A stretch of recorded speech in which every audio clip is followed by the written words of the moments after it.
I am here, and I am pissed as usual. As usual. And because, everything has to break. Everything. When I'm on a mission, my fucking audio drivers weren't working. So no matter how many times I plugged and unplugged my headset, I couldn't hear anything. So I was like, oh, I'm not on a stream today. Also, my internet is acting up. So if at any point my stream just stops, just know that it's been raining heavily where I live, and it's most likely because of that. So there's that. Listen. I am incensed. Hello, how's everyone doing? Streamers are dumb and it doesn't. True. And most of them have no business streaming, but I'll give it to her. I see her hot takes on X and they're fucking spot on. Listen, they're not even hot takes. They are mild takes. Thawed takes, okay? I'm just saying them. I'm the one that is saying them. A lot of people just think them. But how's everyone doing? Bro, I have my fucking Doritos. I have my energy drinks. We are, I have the streamer combo right here. I'm not even fucking joking right now. So we're just gonna, listen. The whole Fable debacle, okay? I've been arguing with people online all fucking day. Because, boy, people piss me off. And I don't know, am I wrong? Probably I'm wrong. I'll walk you through the entire timeline of me crashing out on Twitter. I'll walk you through the entire timeline. So, Fable is releasing, the new Fable, the Fable that we all said, is it ever gonna come out? Is it really? Or do we, we all thought it was gonna be cancelled. And apparently it isn't. It isn't cancelled. It's gonna come out autumn of this year. But there are some things about it that I don't fuck with, okay? I have played all the Fables. All the Fables, with Fable 2 being the most that I've played out of 3 of them, okay? So, do I know what I'm talking about? Probably not. Do I know everything about Fable? No, all the lore and everything? No, but have I played all the Fable games and beat them multiple times? Yes. Okay, when I had my 360. So, I know what I want. And I always say this, but it's given Veilguard territory in the sense of, I know what I want. I know what most people want. I know what the game is supposed to feel like, what it's supposed to look like. And when you present to me a product that I cannot recognize at a first glance that it is the product that you're selling me, then we have an issue. And I don't care that most people are like, well, I have played Fable since 1982 and I don't mind the changes. Am I talking about you? I'm talking about me. I'm talking about my opinion on things. Me. I don't care about your guys' opinion. This is what a lot of people don't understand. It's oh, you're speaking for everybody. No, I'm speaking for me. Why would I speak for you? You speak for you. I don't care. I don't care about what you think. You shouldn't care about what I think either, but I'm going to tell you anyway, because that's why we're here. Listen. I haven't watched the Developer Direct 2026. You haven't watched the Developer Direct and you're complaining about it? Yes. And what about it? So we're going to watch it. So to see if my mind magically changes, to see if all the criticism I have about Fable goes away just because I saw the trailers. Or I'm just gonna double down and explain to you exactly why I'm doubling down. We'll see. We'll see. God. Don't go anywhere. Stop. Stay put. Reacting. The Doritos need to get the fuck out of the way. And that will work. That should work. First of all, I'm seeing Forza Horizon 6, which I don't care. I might just fast forward to just the Fable bit. Yeah. Because I don't care about anything else, not gonna lie to you. Okay. So this is the fucking not Fable, the Xbox Developer Direct. And I want specifically the fucking Fable bit.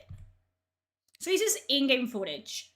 I've seen screenshots on Twitter. I have really seen what I needed to see about this game on Twitter. But I will watch it. We'll watch it, and then I will, you know, shit all over it, which is what I want to do, basically. Okay.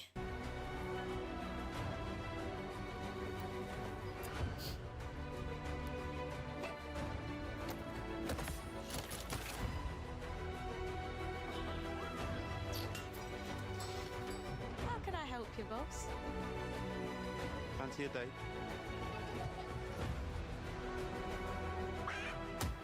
Very impressive.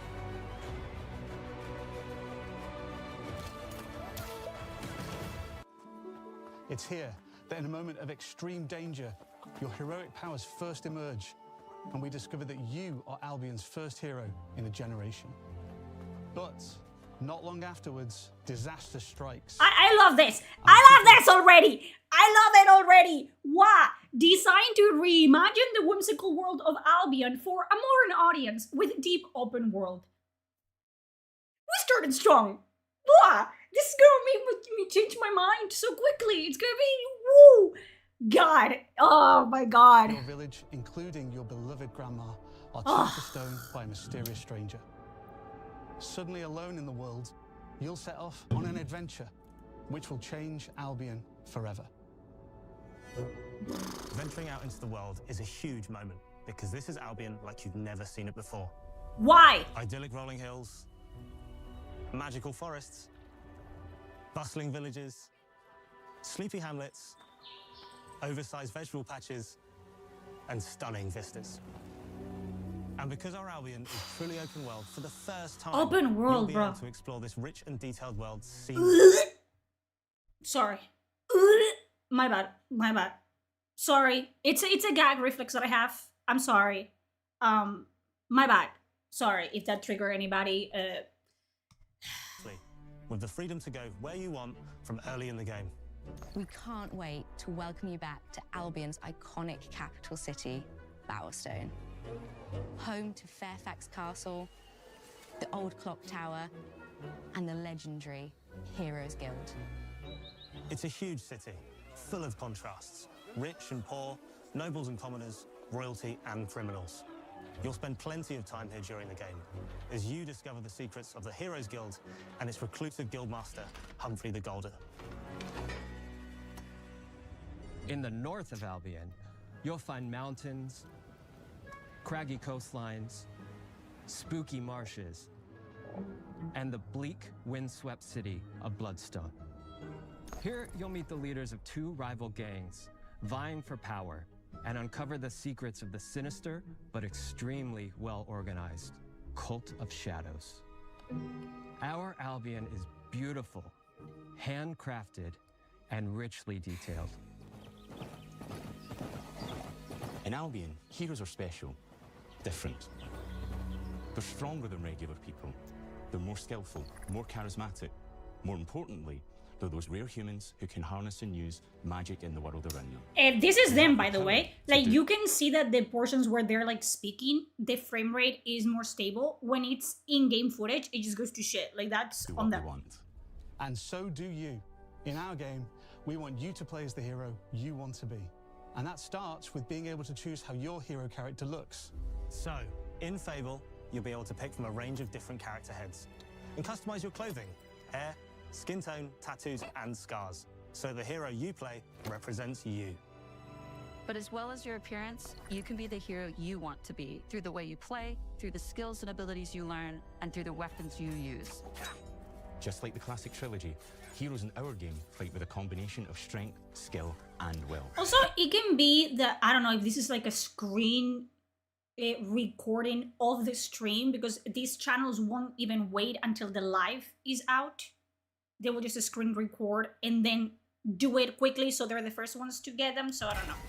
Seamlessly blending melee and ranged weapons with magical abilities gives us style-weaving combat, allowing you to show off your personal playstyle I have so many fucking things to say. against single opponents and large groups of enemies alike. So many things to fucking say. Melee is at the heart of our close quarters combat. You'll use light and heavy combos, often knocking enemies off balance and executing stylish finishers. Swap to your ranged weapon to bypass enemy guard and deal with troublesome flying enemies. Okay, so many things that I want to talk about. So many things. First of all, it looks like Avowed. It looks like Avowed. Even the UI. Like, I will... adios. I will remind you what Avowed looks like. Ah. So we can all, be here in the present. So this is Avowed. It be looking like Avowed. To me. To me. Okay? This is my opinion. Thank you. Down to the fucking ugly ass turquoise UI, which I hated and I still hate to this day. Okay? Down to the fucking ugly ass UI. Fable, to me, this is, hi, my name is Ara. This is my stream where I say my opinions about shit. Mine, not yours. What happened? Not yours, mine. Okay, this is my opinions about this. Okay? What was I fucking gonna say? Fable.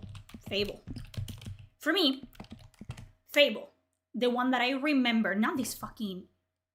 Let's say Fable 2, for the sake of it. For me, Fable has always been, and correct me if I'm wrong, it is kind of like a parody of a fairy tale.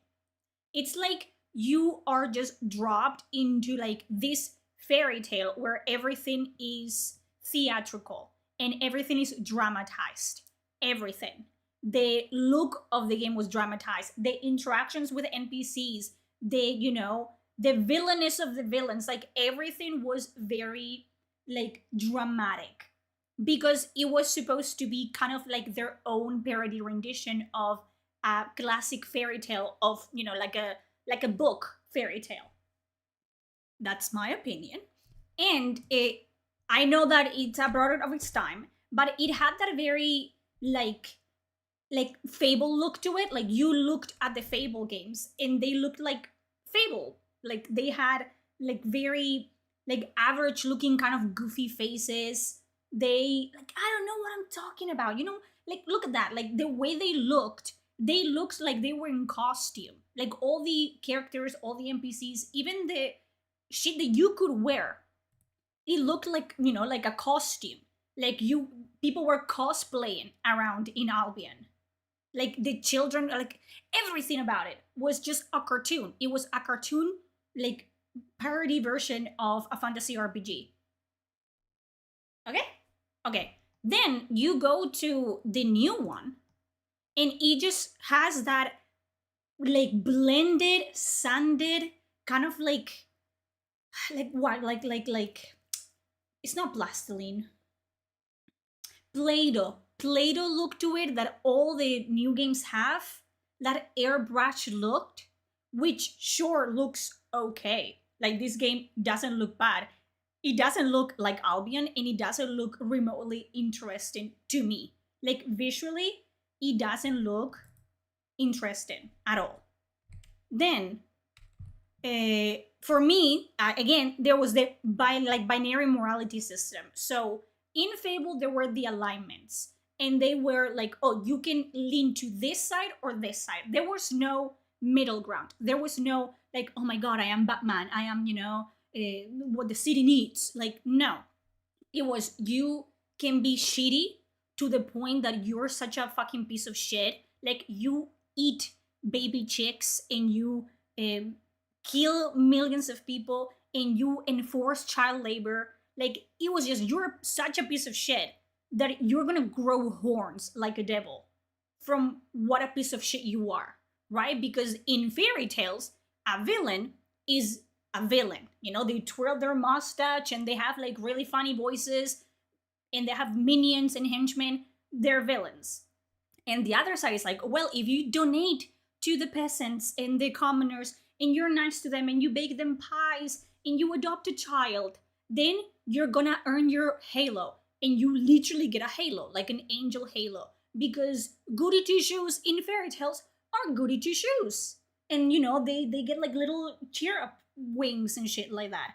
And the whole thing with that is like, again, it was a limitation of the technology they had back then, 100%, but they did something so interesting with it, in my opinion, which was they implemented those limitations of technology and coding and everything into the game, and they made it like a feature.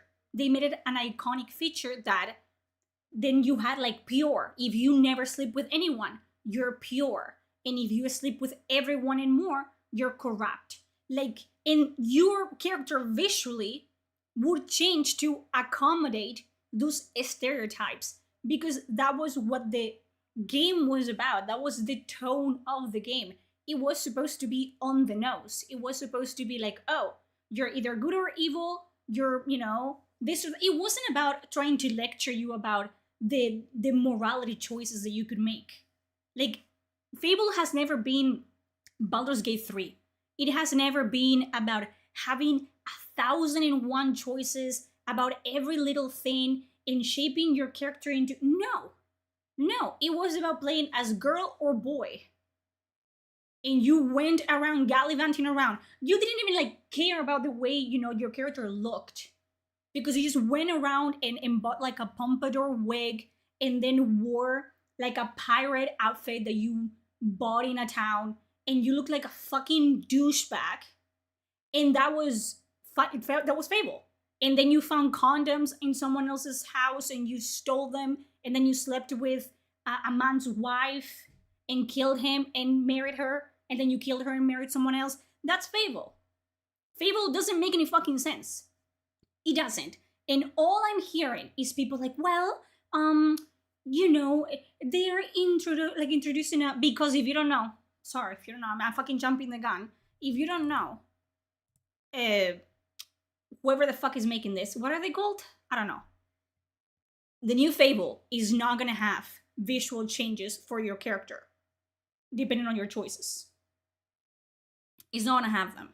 And the excuse is basically, I don't know if it's here, but if I find it, I'll show it to you. The excuse was basically like, oh, you cannot quantify evil or good. It's like, no shit, Sherlock.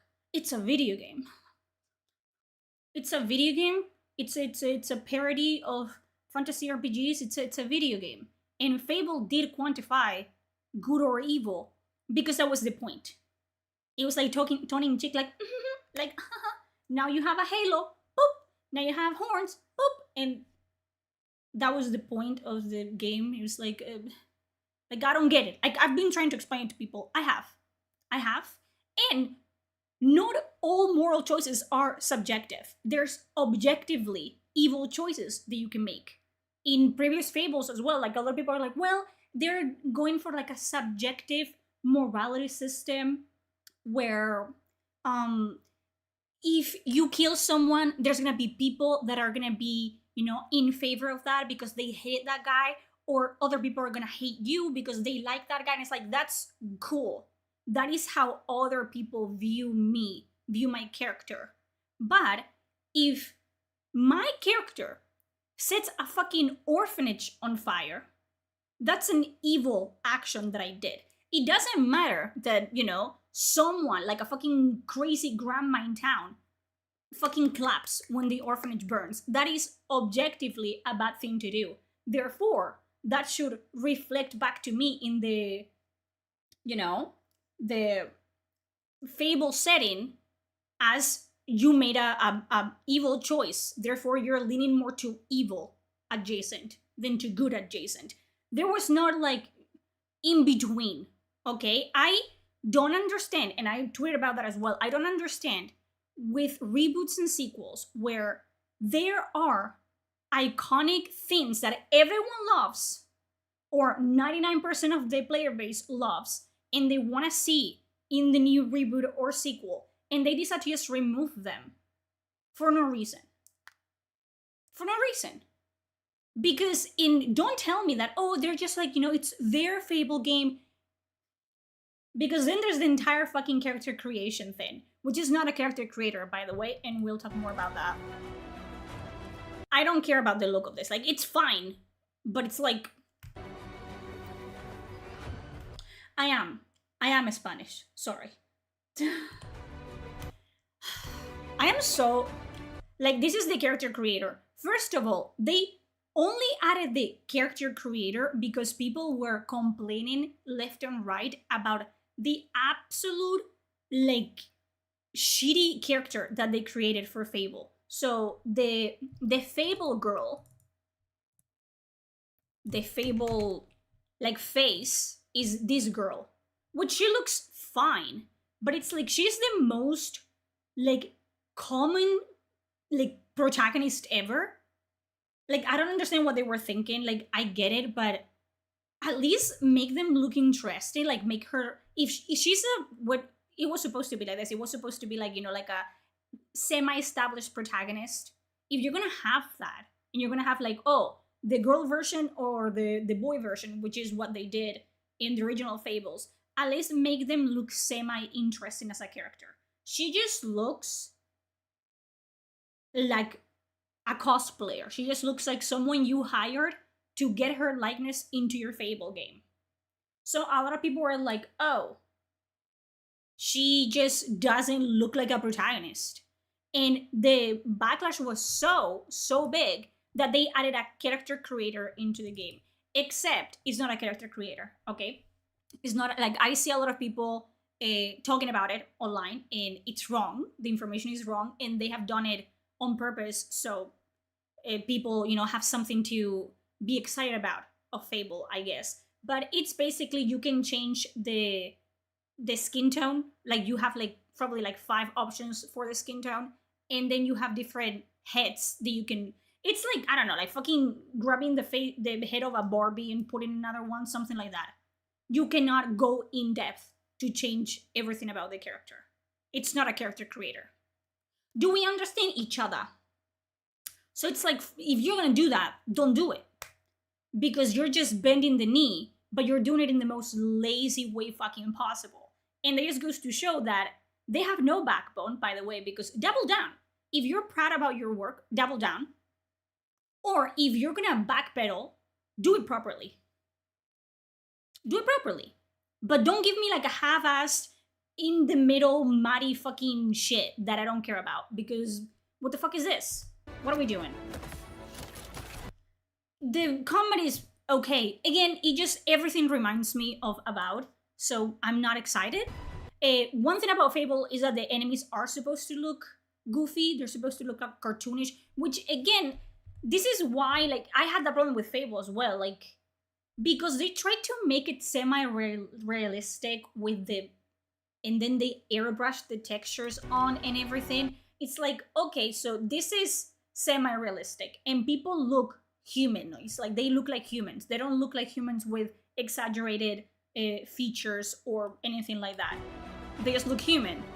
So then you have skeletons that look like Halloween decorations, which they're supposed to, but then they look like Halloween decorations, and you're like, that doesn't fit the visual theme that you're presenting me. You know what I'm talking about?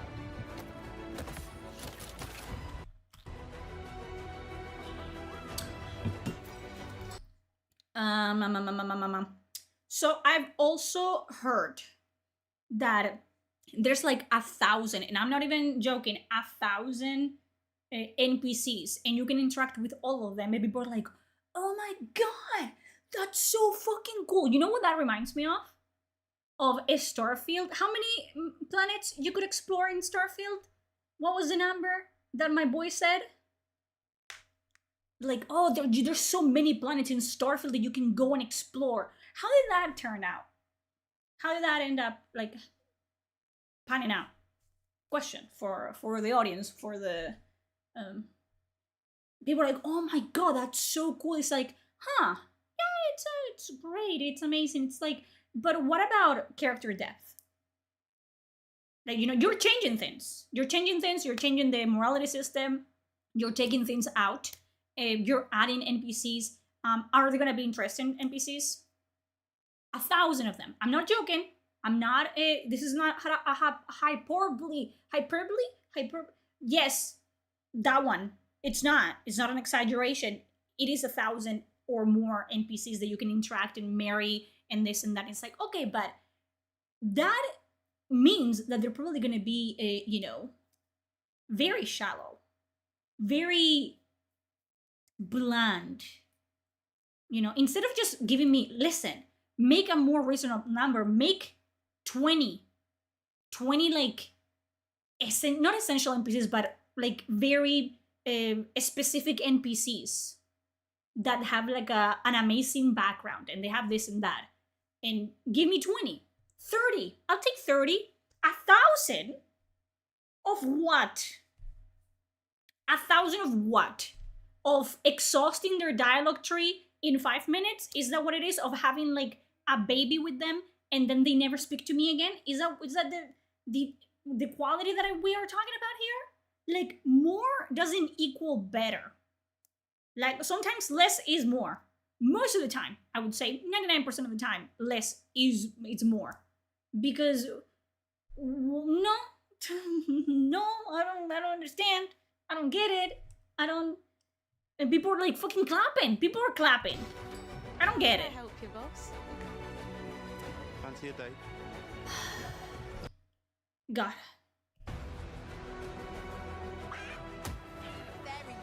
I love that they keep showing like, oh, you can kick the chickens. Do you remember in the other games where you could kick the chickens? You can kick the chickens. Also, is this fucking Unreal Engine? It be looking like. Is this Unreal Engine? Can anyone confirm or deny my accusations? Because it be looking like Unreal Engine.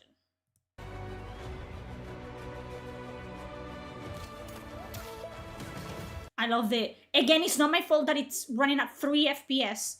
I don't know what this bullshit was. It's here that in a moment of extreme danger, your heroic powers first emerge, and we discover that you are Albion's first hero in a generation. But so this is bad. This right here, I read it earlier. Designed to reimagine the whimsical world of Albion for a modern audience with deep open world. The open world, I can take it or leave it. I don't think it's gonna be that good of an open world. I don't think it's gonna be huge of a map. So whatever, I can take or leave open worlds. The whole bit of modern audience, I don't like that at all. Why? Because I have been arguing with the modern audience all fucking day today. On Twitter, all day.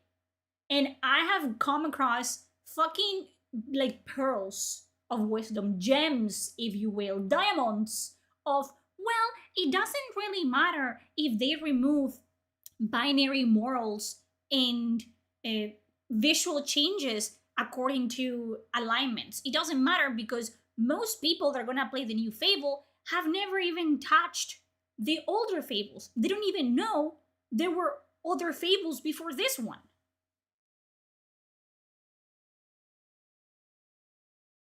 And I'm supposed to sit there and take it.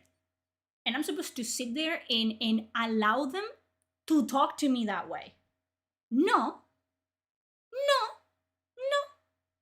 I don't think so. I don't think so. Listen.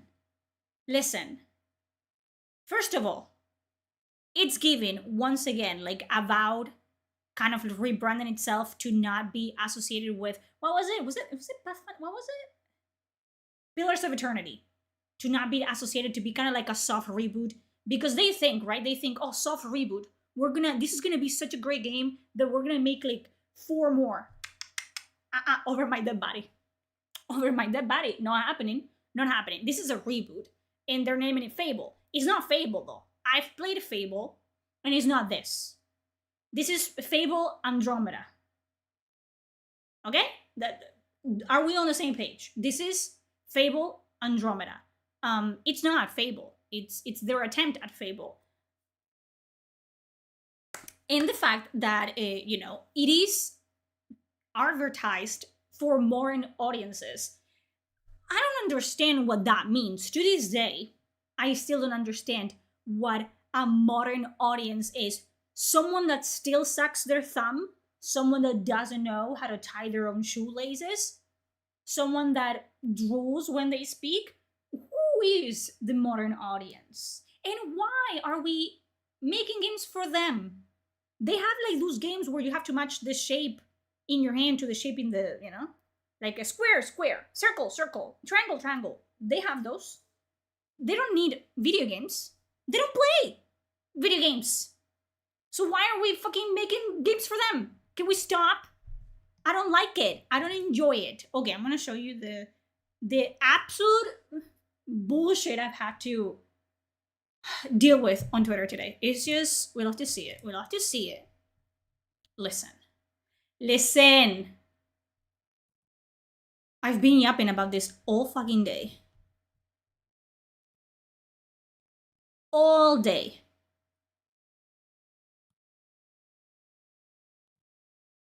So it started here, I think. Yes. Yes. I believe. Oh, God. So, Jake Baldina said, they have confirmed in an IGN interview that your actions will not transform your appearance. And I did say, what I don't understand about modern sequels is that they will cram in features nobody asked for, then surgically remove the iconic stuff and act shocked when fans are mad. Like, hello. Like, I don't understand, okay? And I have a lot of people like, well, like, it's because what is this? Like, what was the fucking like actual answer? On the same track, the Dev Direct piece talked about the more fluid good and evil system morality, which no one asked for. Will you physically change appearance like you classically did in the original 3 based on how you behave? That sort of character morphing feature, obviously a really central part of the original games.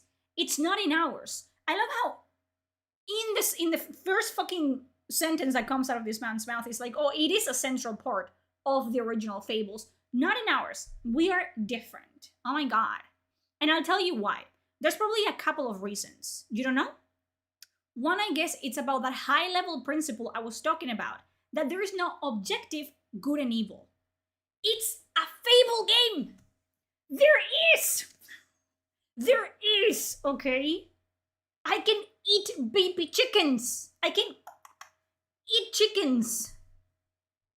There is objectively good and evil. Also, there is, in general, objective good and evil. Like, the amount of people that were trying to, like, finesse me into, like, no, all actions are subjective. And it's like, motherfucker. No. There are actions that universally are evil. So don't fucking, no, it's all a matter of perspective. Is cannibalizing people, like, raping someone and killing them and cannibalizing their corpse, is that subjective? Catherine, is it? I don't think so. It's stupid. It's like, God. So it's like, oh, the whole excuse that they have is, well, it's just, there's no a way to quantify good and evil. It's all subjective. It's all shades of gray, dude. In my Fable game. And I've been trying to explain to people, it's a Fable game. This is not Baldur's Gate 3. It's not Dragon Age. It's not the Pathfinder games. It's not Warhammer 40k Rock Trader. It's not. It's Fable. It's supposed to be stupid. It's supposed to be dumb. It's supposed to be a fun, good time. It's not supposed to make me think about the objectivity and subjectivity of fucking morality. And people don't get it. And they call me a tourist. Me? What did I do? What else? They have a subjective moral system. Some actions are not subjective, actually. Fable literally has you, gave you horns for killing villagers, sacrificing people, extorting townfolks. Some actions are just evil. Well, but maybe the villagers that you killed, they stole someone else's chicken in the next village over, and maybe those people that got their chicken stolen, they don't think that the killing of those villagers is evil because they stole their chicken. Shut the fuck up. Don't talk to me. Ever. Don't talk to me. Don't. No. I refuse. It's like, do you understand? And then I wonder why I have gray hairs at such a young age that I have. It pisses me off. It's like, no, we're not talking about fucking, punching someone's teeth out because they stole your chicken, Bethany. We're not talking about that. We're talking about in the fucking Fable games, you could allow child labor to exist. Child slavery. You could use tiny little kids to do your heavy lifting, literally. There was a choice that killed millions of people, canonically, in the game. But no, that's technically not evil, though, because maybe your character did it for the right reasons. It doesn't matter if you think that, punching a toddler, it's for the greater good.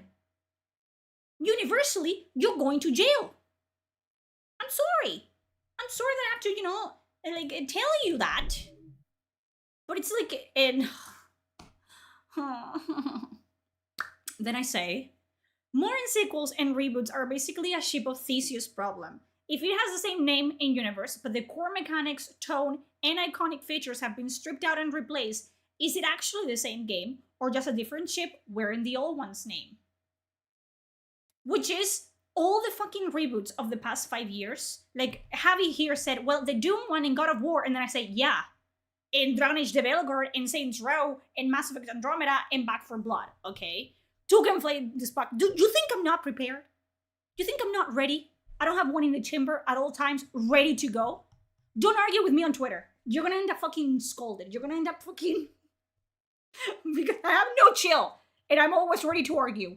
Always, at all times, 24/7.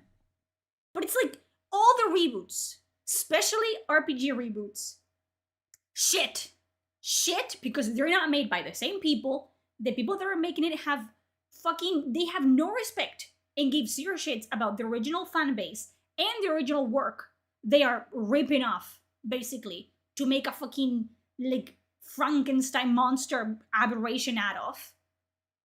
And then I'm the crazy one. For being like, this is not good. And they're like, I like it. Good for you. Does 99% of the population like it? No? Then shut up. I don't want to hear you. God. This is how we get shitty games. This is why we get shitty games. Again, I've been trying to explain to them, well, there's moral ambiguity in all choices. Evil is a social construct. We're done with this. Where's the moral ambiguity in sacrificing your sibling for power, which you can do in Fable, enforcing child labor, which you can do in Fable, or emptying the royal treasury and getting millions killed, which you can do in Fable. It's okay for a game to let you be evil. Not everything needs 50 Shades of Cope. Sometimes you just wanna eat baby chicks raw, and the game should go, yeah, you're a monster, and move on. I don't have to be a fucking morally gray antagonist. Oh, I'm an anti-hero. I don't need to be that. I don't need to be that in my Fable game. I don't need to be that. I'm gonna take a little sip because I am really upset.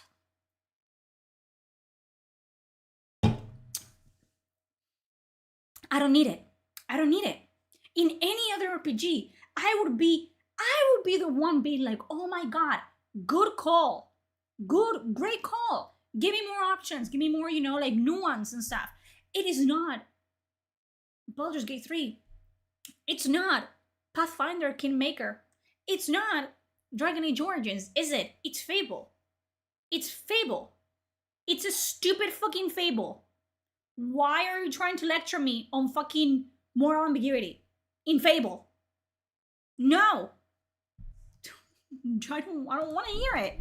I don't want to hear it. And I keep seeing this. You guys can go through my entire, all the replies and everything. And it's well, I wasn't a fan of it. Well, I don't like choices are not binary. Like I think it's far more interesting to have morally gray things because then things aren't always all good or evil. I think as long as choices pan out, missing the entire point. Like one thing that pisses me the fuck off. A lot of things piss me the fuck off. But it's like when I make a point, a very concise fucking point, I'm talking about pears, okay? Pears, the fruit, pears. I'm not talking about bears or oranges or pears or apples, pears. And people are like, well, but apples also exist, you know? I know that you're not talking about that, but what about other fruits? Other fruits have other flavors and they take more or less time to grow. It's like, did I talk about strawberries in my post? Did I do that? Because I cannot see it. I was talking about pears. I wasn't talking about anything else. And they're like, well, I think you're wrong. About what? We're not having the same conversation. We're not talking about the same thing, you and me. We're having two different complete... Why?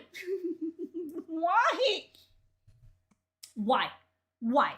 I said, and I quote, I keep saying it doesn't matter if they remove binary morality and visual changes depending on alignment because new players never play the originals. Cool. That exact mindset is how you end up with Dragon Age the Veilguard and About. And then people are like, well, you know. I think someone said it perfectly, and I said, please tell them because they don't listen to me. Who said it? Was it here? Was it in this one? Here. Might be him. Man Who Games. Good. Batman himself. Normally it would be all in for added complexity and complicated morality, which I also agree. But Fable was designed to be a fairy tale like a storybook. The tropey hero and villain stuff was the whole point. It was literally a part of its art style. Thank you. That's what I'm... Pears, guys. Pears? Pears. Might be him and me. We're talking about pears.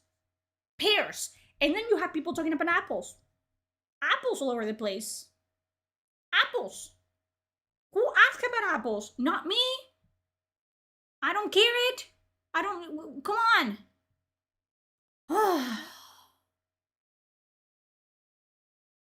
Here. No, it isn't. Having a more dynamic morality reputation system would clash with the appearance change. Games don't really do morality well, so having a more dynamic system will probably work better. Game looks mid. So why are you arguing with me? Shut up. Oh, another day, another session of gamers complaining about a thing before we even have it. How do you think things get fixed? By buying it for $80? Mystic the Wolf? Piss me off. They piss me off. They piss me off. Piss me off. Why? Why must they persist? What am I... Thoughts. Okay, class debate. I want to hear your opinions. I think the game, personally, my opinion, very mid. Looks very mid. It doesn't have any interesting, look the way that the older games did. Because even being old games that looked old, Fable always had, a certain look to it. It was very cartoonish. Again, buzzword of the fucking day, cartoonish. It was cartoonish. It was fairy tale, good or evil, It was Fable. Okay, it was just stupid. It was goofy. It was dumb. And they made it kind of mediocre.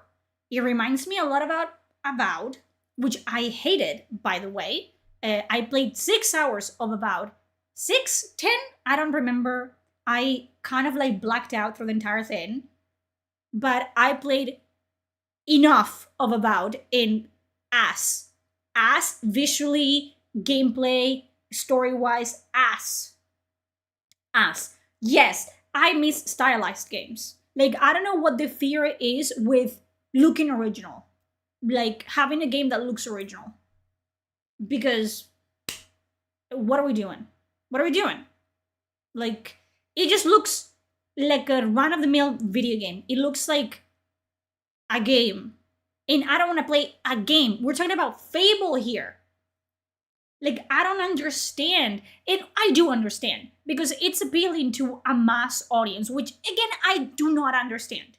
I do not understand why people, developers, studios target their games, which in this case, in the case of Veilguard, the case of Avowed, the case of all these RPGs, are riding on the coattails of previous IPs, of previous iterations of the setting of the IP. And instead of targeting the game for the people that remember Fable, that remember Dragon Age, that remember Left 4 Dead, that remember all of these games, they just say, you know what? No, I'm gonna target this game towards people that may or may not, leaning to may not, buy the game. Why? Huh? I don't get it. I don't understand. It eludes me the reason why we do this. There's more of them. Sure. Yeah, are they gonna buy? They're gonna say that they're gonna play it on Twitter. But then it's gonna be bitches like me who have been criticizing you since moment one, who are the ones that are gonna be playing it so their audience don't waste their money on those games. So what is your purpose here? What is your goal here? Because I want to play it because I have that feeling that I had with Avowed and Veilguard and all these stupid ass games where I just don't think it's gonna hit. I want to be wrong, and you guys can clip me. I want to, in autumn 2026, download Fable 2026, play it, and love the fucking game. I want to. I want to be wrong. I want to be proven wrong. I want to have the time of my fucking life. I want to play it and feel what I felt 10, 15 years ago. I want to. Am I? I don't think so. Personally, me, I don't think so. Because nothing that I'm seeing rings a bell. It doesn't feel like a Fable game to me. It doesn't. And I feel like it's gonna be one of those games where I'm gonna play it like I did Veilguard. It's like I could be playing Dragon Age Origins. I'm gonna play Fable 2026 and I'm gonna be like, well, I could be playing Fable 2 right now. Why am I doing this? I could be playing Fable 2. Well, you just hate things for the sake of hating them. No. No. I wish that would make me so much more money if I hated everything all the time, 24/7, 365. No. But I do hate when people take IPs that I have played all my life, that I have played as a child, and they're usually RPGs, they're usually fantasy RPGs, and 10 years later, they just shit all over them. I don't understand if it's against me in particular or something, because it feels like a targeted attack at this point. It's one after the other after the other. Like, I don't get it. I don't understand. So, and hey, if you who are watching at home, if you're excited about Fable, be excited about Fable. Am I stopping you from being excited? I'm not stopping anyone from feeling whatever the fuck they want to feel. Okay? You know what is subjective? Taste. Taste is subjective. Morality, not so much. Taste is subjective. So, there's gonna be things that I enjoy that you guys will fucking hate. And what am I gonna do? Try to change your mind? No. So don't try to change mine. I will change my mind when I see it. Like, I will literally, it's a situation of I will believe it when I see it. And I don't believe it. And I'm seeing some of it, and I don't believe it. Oh, I forgot about fucking Vampire the Masquerade Bloodlines 2. Fuck. That was such a fucking traumatic video game that I would say, oh, Left 4 Blood, you know, like as an example of like Left 4 Blood, Back 4 Blood, when Vampire the Masquerade Bloodlines and Vampire the Masquerade Bloodlines 2 was right there, and I've played both, and I beat Bloodlines 2 twice because I hate myself. That was so traumatic that I forgot it existed. That's crazy, actually. That it just slipped my mind completely. Yes, I don't claim to be right about everything. You know why? Because I don't talk about everything. You won't catch me having opinions on games that I don't personally have a stake on, that I have, if I don't have horses in the race, I'm not going to talk about them. Like, why would I do that? Like, I don't care. But when it comes to fantasy RPGs, especially based on IPs that I have played as a fucking teenager and that I have played multiple times, I think I have a leg to stand on in this situation. And I have a flawless track record. I do. I have a flawless track record of I say, it smells like shit, and it turns out to be actual shit. So, I'm gonna read you for a little bit.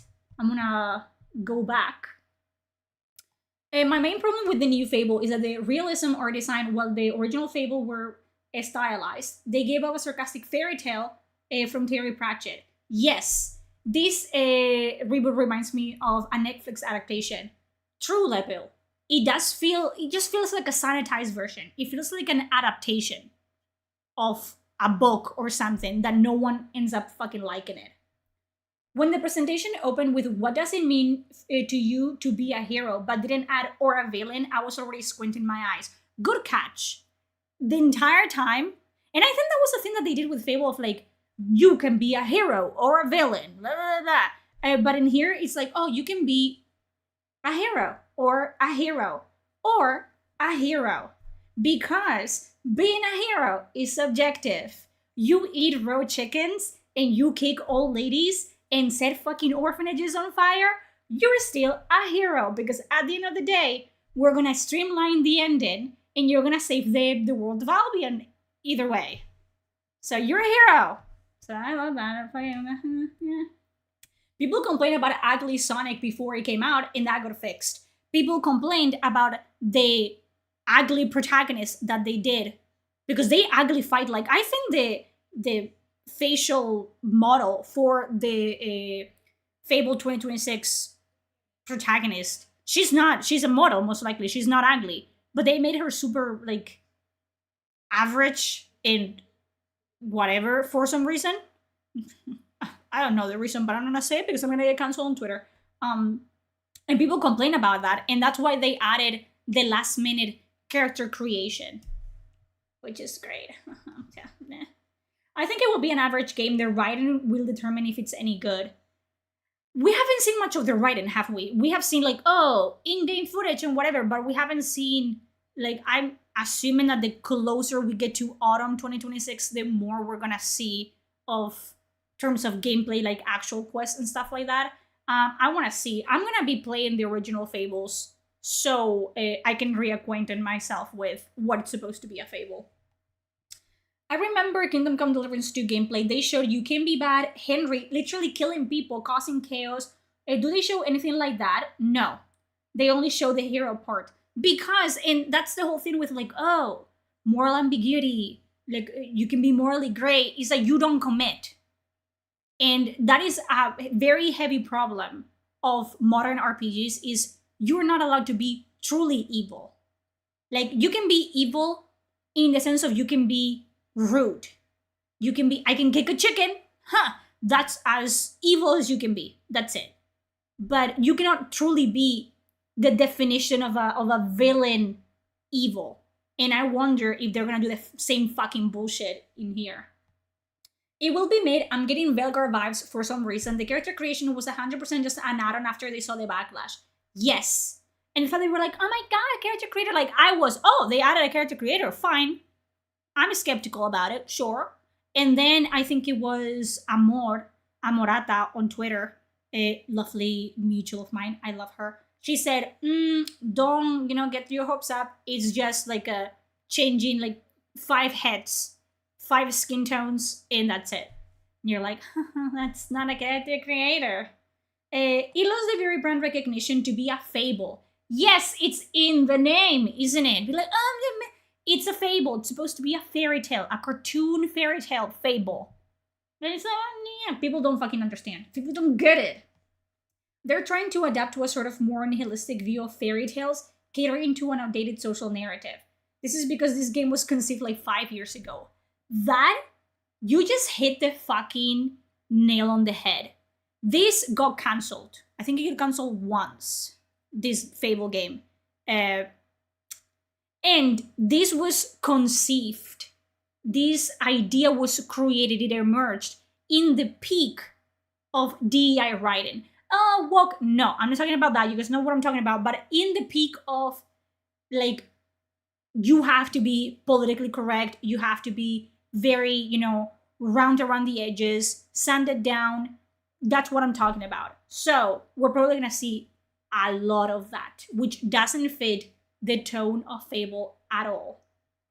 Plus, Fable being on Game Pass will be a save for them. Yes. I think that we're trying to do like what happened with the Divinity games when Divinity got released, not a release, announced for Larian. Like, Larian has said multiple times that the Divinity games, like Divinity Original Sin and Original Sin 2, have seen like an influx of purchases and player counts because people are so hyped about the new Divinity that, they cannot wait. Because they hire readers that don't know how to create appealing products. True. The people that play Fable on original release are retired now. But come on, I played a Fable 2 and I'm not retired. I'm not retirement age. Just remember how romances were presented in Veilguard. I don't think the whole we have 1,000 NPCs that you can romance and have kids with is doing what they think they're doing. Because it's gonna be shit. It's gonna be like so surface level, so shallow. I bet they have like a couple lines of dialogue, and then once they're exhausted, or they repeat the same shit over and over again. That they're just gonna feel like extreme NPCs, Don't have any hopes for this game. I'm waiting for people's opinions before even thinking about playing it. That's what I would recommend to most of you, if not all of you. Just wait until I play it or someone else that you watch plays it, because it's just like, it's kind of HR in the writing room era. Yes, exactly. Which, again, if it produced good quality content, I wouldn't even be fucking mocking it. But it hasn't, has it? It gave us Avowed. It gave us Dragon Age the Veilguard. It gave us a Vampire the Masquerade Bloodlines 2. It has given us shit. It has given us really terrible sequels or reboots of IPs that are iconic, that they're legendary. And they have become, they have become IP killers. So, that's gonna be great. That's gonna be fucking amazing.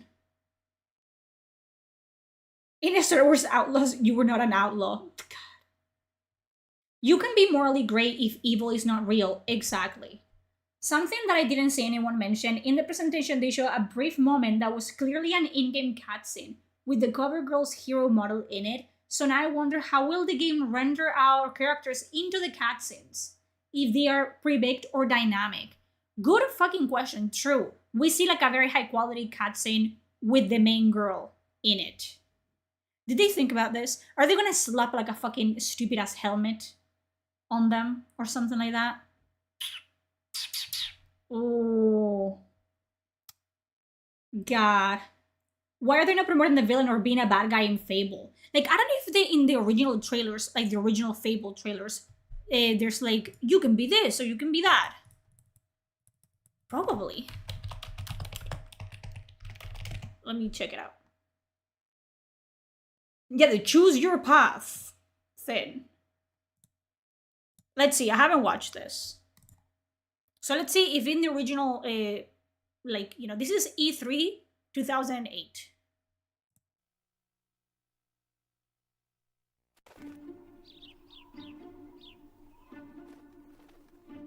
God. By the way, nothing. Every story starts innocently enough.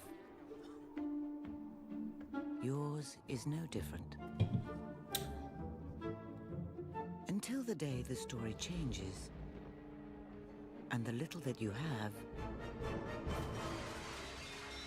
is taken forever.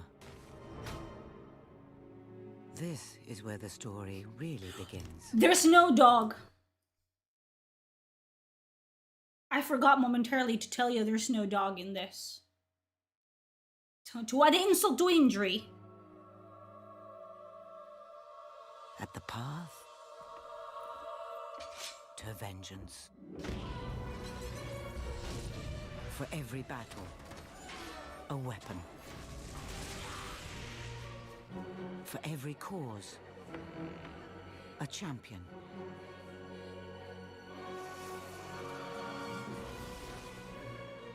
For every soul, a price.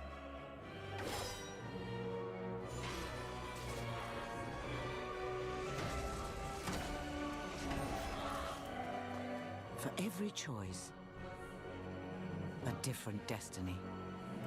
You see how they show you the horns and everything?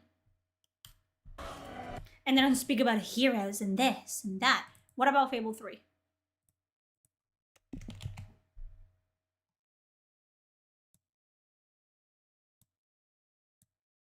God, I remember this.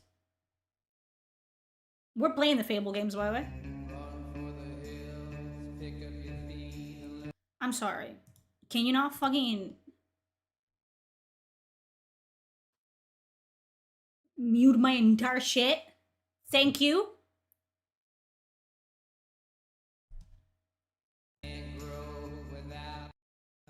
La la la la la la la la. La la la la.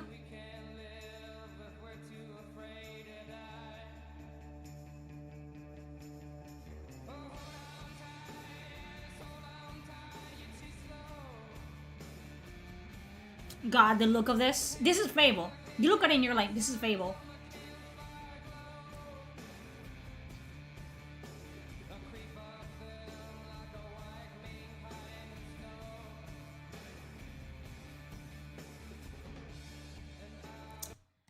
And then you look at the new one and you're like, meh, meh, meh. That's what I say, meh, every time that I see it.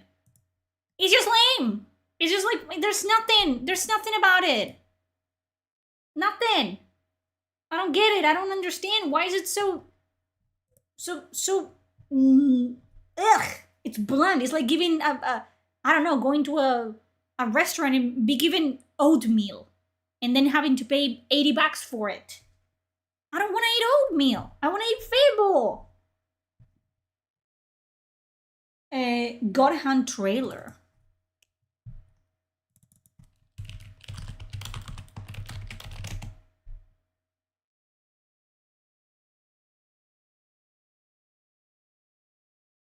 Did you know the actual Michael Fassbender voiced your brother in Fable 3? What?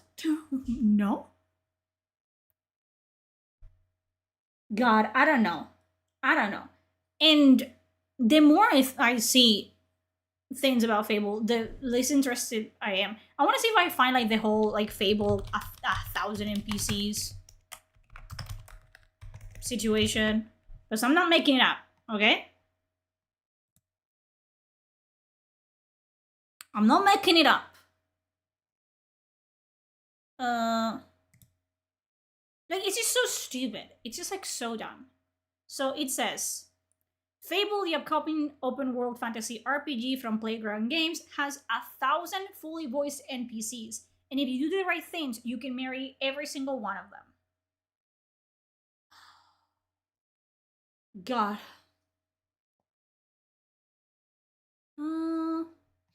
I think maybe once thought we could procedurally generate them, but we abandoned that idea quite a long time ago because we wanted to craft every one of these NPCs from their name to their appearance to their personality traits.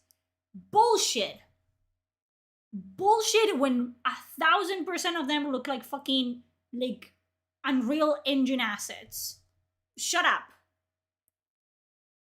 God. Stupid. There's 1,000 of them in the game. You can go and speak to every single one of them in fully voiced conversations. You could marry them. It will be a bit of work, but you could marry them all. You can have kids with them. You can hire them. You can fire them. They're just great fun. And also they act as this sort of Greek chorus. If you like, reflecting your choices and your morality back at you. So instead of just doing that visually, they're like, oh, this NPC is gonna say, you're a bad person, and that's better. That's better. That's great. That's better. Listen. Do I believe that these are gonna be carefully crafted NPCs? No. Nah. Do I believe every NPC is created equally? No. No. They're just gonna be shallow. They're gonna be, they're gonna be like they were in the original Fable, which is like, it's not bad, but it's, what's the point? What's the point of you selling me like, oh, 1,000 NPCs and you can convince all of them, blah, blah, blah, blah, blah, which someone's probably gonna do, and it's either gonna be impossible or it's gonna crash the game. Either way, I fucking don't care. You don't, and even if you do, you end up just like, you care about the first 50 NPCs maybe that you make, and then you're like, Karen, she likes potatoes. Next, Timothy, he likes to take shits in the wild. Next, fucking Jacob. Jacob likes water. That's that. That's the, sure, they're like manually generated. They are crafted by these hands of yours. That doesn't mean there's gonna be good. Doesn't mean that they're gonna be interested enough for you to like sit there and like talk to them. And I'm telling you right now, by the way they look, they're not even gonna be attractive enough for me to like care about romance in them. Because another thing is like they made the characters look so basic. From your character, from the main character to the NPCs, they just look like temporary assets. They look like assets from the Unreal Engine website. They just look lame and yeah. Like, give me something. Give me something. I don't love Fable. The new one. I love the original ones. I'm not loving this one. I'm sorry, dude. Again, and fucking quote me on this. I want to be wrong. I want to play this game in however many months it takes to get to autumn. I don't know those things. I'm not that intelligent. And I want to enjoy it. I want to have fun. I do. Every time that I criticize a game, I did this with Veilguard, I did that with Avowed, I did that with Bloodlines 2. Every time that I criticize a game for X or Y, I always say, I'm gonna play it, because I put my money where my mouth is. I'm gonna play it, and I hope that I am wrong. I am the first person that is interested on being proven wrong. Me. Because I'm the one spending my money. I'm not spending your money. I'm not spending my parents. I'm spending my money on the game. And I cannot just play 2 hours and reimburse it. No, I play the game. And I wanna be wrong. I wanna enjoy the experience. I wanna have fun. But in my case, 10 out of 10 times, I'm right. And I'm not right in the sense of like, oh, I said this game is bad and it turns out to be decent. If a game is decent, I'm gonna tell you that it's decent. I'm gonna tell you like, hey, it's not for me, but I can see why people would enjoy it. Okay? I cannot tell you, oh, Elden Ring is a shitty game just because I don't like it. That doesn't make it true. Okay? That doesn't make it like real. But it's not for me, so why would I play it? Why would I play it and tell you, well, this is ass, this is shit, this is whatever? No. But when I have genuine concerns and genuine criticism, which is always fucking, brushed aside as you just hate everything. You're just a grifter. I haven't heard the term grifter in a very long time, but again, I've, had people say, well, you're just a grifter. This is what you do. You just hate on things. No, I hate on fantasy RPGs specifically that shit all over my favorite IPs. That's what I do. That I will buy. That I will allow you. That is true. And guess what? Turns out that I'm right. God, The Outer Worlds 2. I hated that game. Can I say it was a bad game? No. I cannot say The Outer Worlds 2 was a bad game. It was an Outer Worlds game. And it just didn't do anything interesting, in my opinion.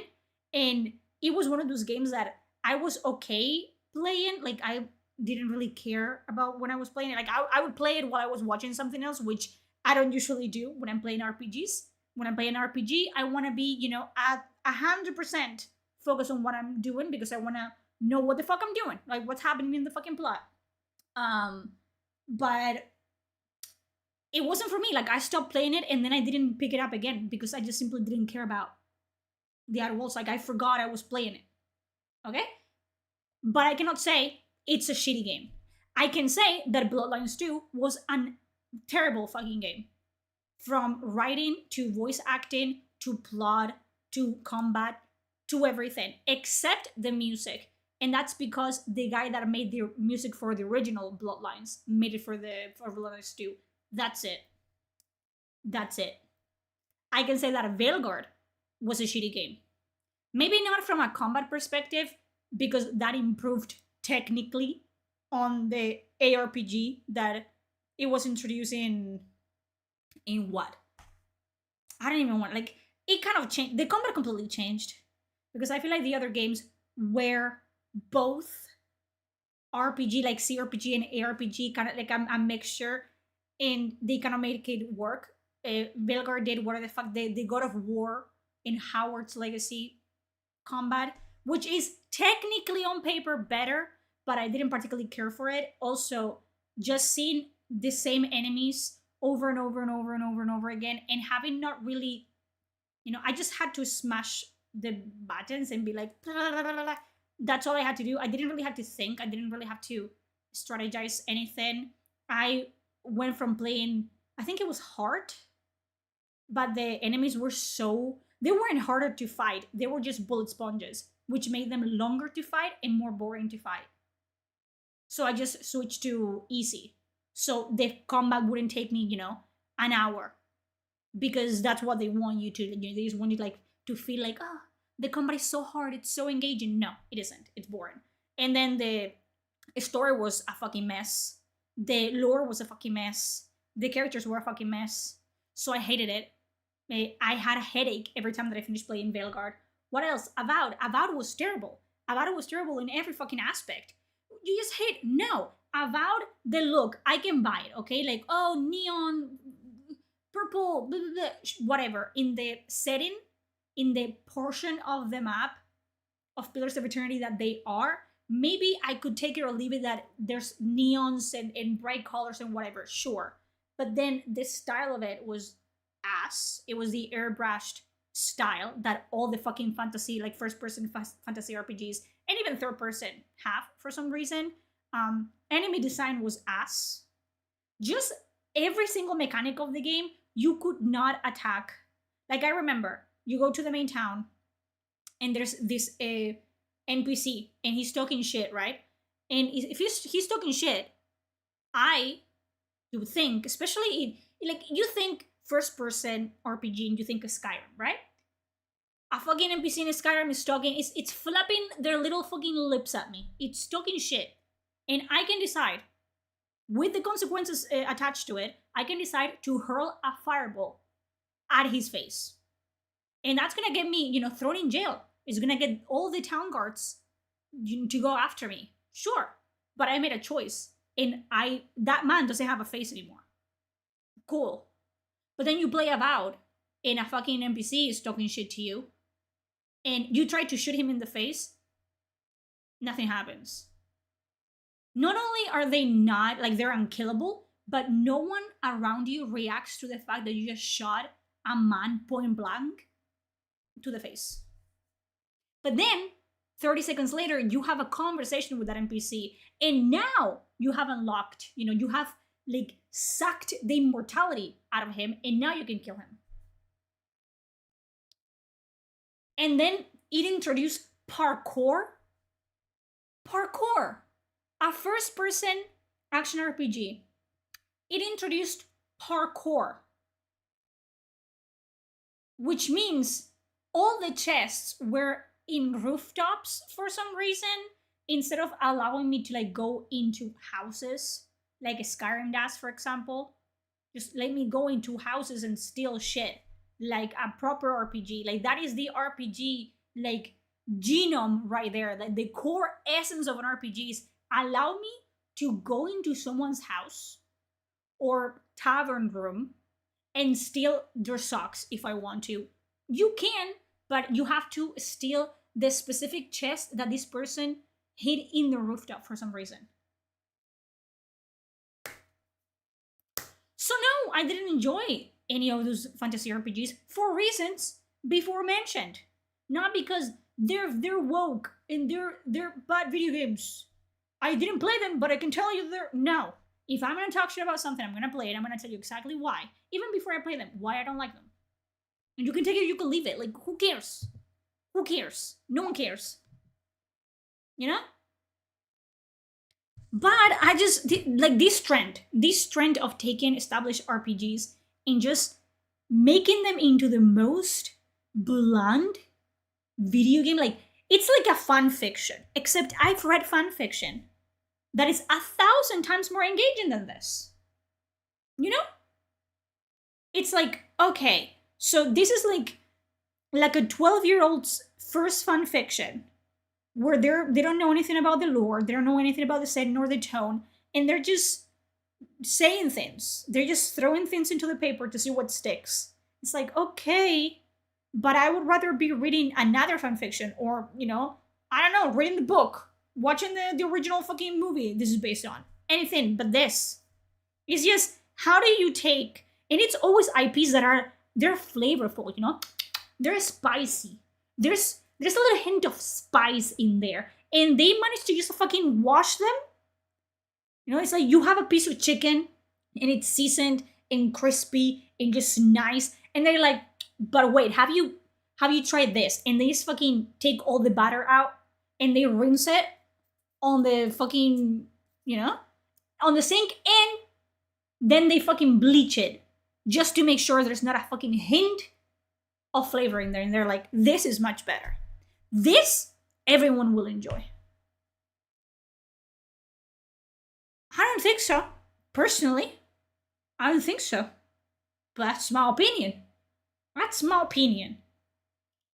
Loot and chests in new RPGs is always some junk. Also, there was like a chest in about every 3 steps there was a chest. It's like, oh, great. You know, like chests are supposed to be like, oh my god, I've been playing for 15 hours and I have like shitty starting gear, and there's gonna be an amazing thing in this chest that I have to lockpick and fight like a fucking wither skeleton to get.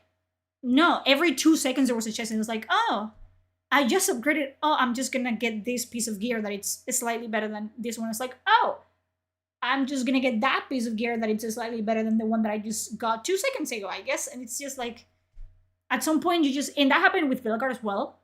In Veilguard, I just ignore loot. It was like, I don't care about this. Like, I don't fucking understand. Like, I don't care.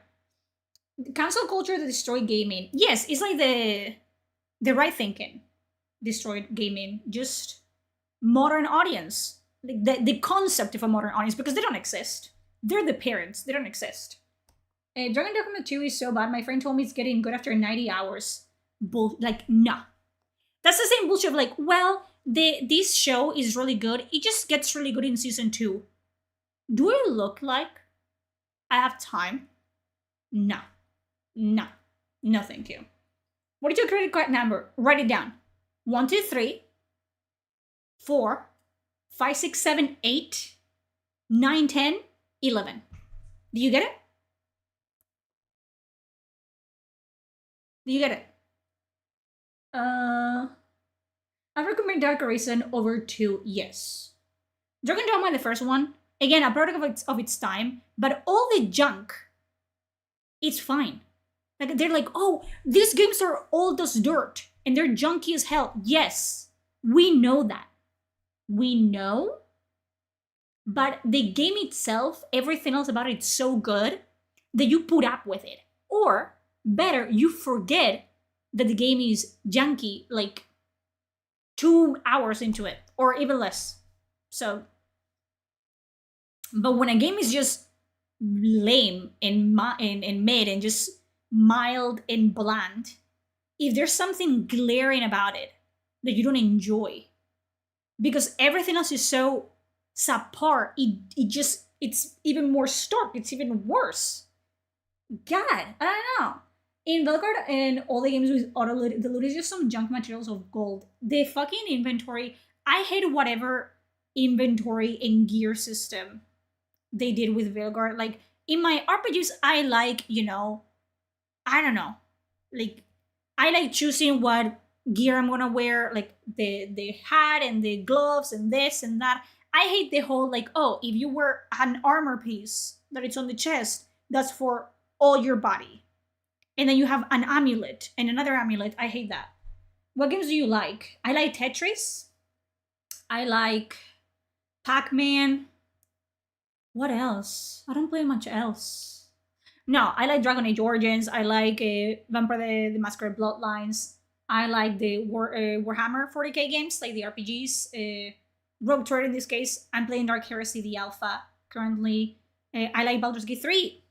I like me some CRPGs action. If you have to devote 90 hours for something to get good, then it's not good. No. You have to capture me in 30 minutes. Not even an hour, 30 minutes. You have to make me want to play 140 hours of this, especially because it's an RPG and this is Fable and open world and with other RPGs as well. They're very long games. They are designed to be very long. You cannot tell me, oh, at the 90-hour mark, no. I have to be engaged minute 30 top. Like, otherwise I'm not playing it. I'm not. I love Capcom, but I am buying their RPGs. I hated Dragon's Dogma and Monster Hunter 2 grinded for me. The new Dragon Dogma, the original Dragon Dogma, it was too JRPG for my liking, but I did enjoy it. And it was kind of like, for me, like a Dark Souls game in the sense of like, you don't know anything about anything. It doesn't hold your hand, like, at all. So you just have to go and do things. So it kind of skirt the line between Dark Souls game and RPG for me, which I was like, but I did enjoy it for what it was. The second one, I played an hour and I was like, what happened here? Why do you do this? Why? And I stopped playing it 100%. And I don't like Monster Hunter games because, again, no, they're not terrible games. They're not games that I enjoy particularly. I don't like grinding games. I don't like, fighting the same things over and over and over again. Not for me. I feel like they need to make us work like a dog in order to get good gear. Yes. If you keep giving me better gear over and over and over and over again, it's like, what am I even doing this for? Like, why bother? I wanna wait a second. I missed a fucking. No. I wanna play Neverwinter Nights games. I always begin and never get over the prologue. I think I played Neverwinter like a long time ago. Like, I remember vividly like the introduction, the tutorial area, and I really liked it. Do you get hooked on Baldur's Gate 1 or Baldur's Gate 2? The combat is so hard. I was playing Baldur's Gate 1, and the combat is so fucking hard. So it's the RNG with Baldur's Gate 1 and 2. It's terrible. The writing is amazing. It's very intuitive to play, but there were things that they're not explained. For example, when you die, what happens when a character dies? You have to take them to a temple and you have to like pray and pay and whatever. But they don't really teach you to do that. So I was like, okay, so half of my party is dead and I cannot revive them. Cool. And then I had to save scum all the time to do encounters because the RNG is crazy. And a lot of missions are time. Also, I had to sleep. Like, I had to camp all the time, especially when you're in a dungeon and you don't have access to potions and shit like that. You have to sleep to get your health back. So I would sleep like 10 times between encounter and encounter. And time would pass canonically in the game. And then there were missions that would just fail automatically. So I was like, what the fuck am I supposed to do? Like, I don't know, I cannot do anything else. So I got really frustrated with that. So I stopped playing it. I might pick it up again at some point, but brother.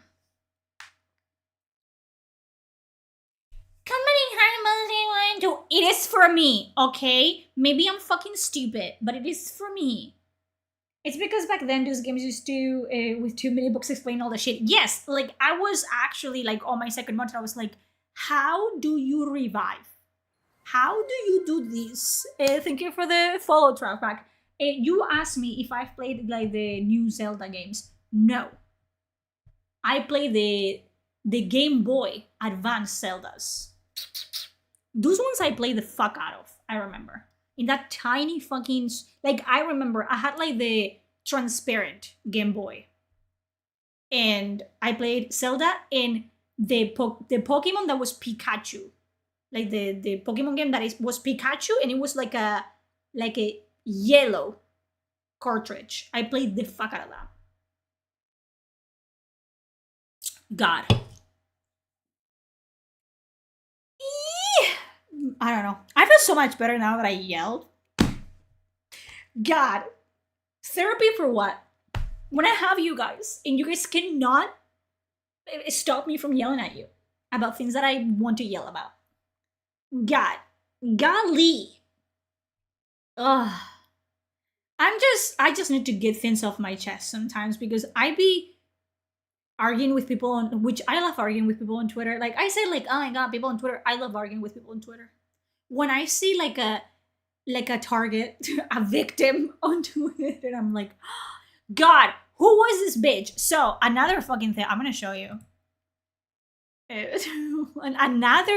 Another amazing Twitter argument that was had today was about Sheva from Resident Evil 5, okay? And it comes from Miss Alice. Thank you! What happened there? That was gifted subs. I don't know who did it! Thank you! Wait! Who was it?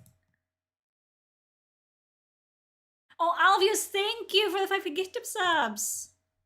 Okay, so Miss Alice says, absolute insanity that in 2009 you could put your only African main character in this costume in a game set in Africa, and everyone on that dev team nodded their head and said, this will age great. Mind you, Alice is getting cooked in the replies. I'm getting cooked in the replies because what are you talking about? You know what I mean? And I did say, and she's saying that it's racist, okay? That the whole look of Sheva, like that's an optional skin, by the way, if you have not played Resident Evil 5 or other Resident Evils, or Resident Evil as a whole. When you beat the game, you have like, you unlock additional skins. And one of the skins for Chris Redfield, it's this one, for example. And I said, I love how everyone suddenly forgets they sexualize the fuck out of Chris Redfield too. It's almost like all Resident Evil was deliberately goofy and unserious, taking me back to Boulder punching himbos in camp. And people are still like, no, that's not what she meant. She meant that it's racist. Like the way they portrayed it, it's racist. And I said, you guys are acting like they dressed her in a straw skirt, handed her a spear, and called it a day. She's literally wearing something Tyla would wear now. So for reference, this is like the optional like a skin, and they said that it's racist because, oh my god, she's wearing cheetah print. And there's like a knife. It's racist. This is Tyla, which I love. Tyla, I love you. This is a South African pop star.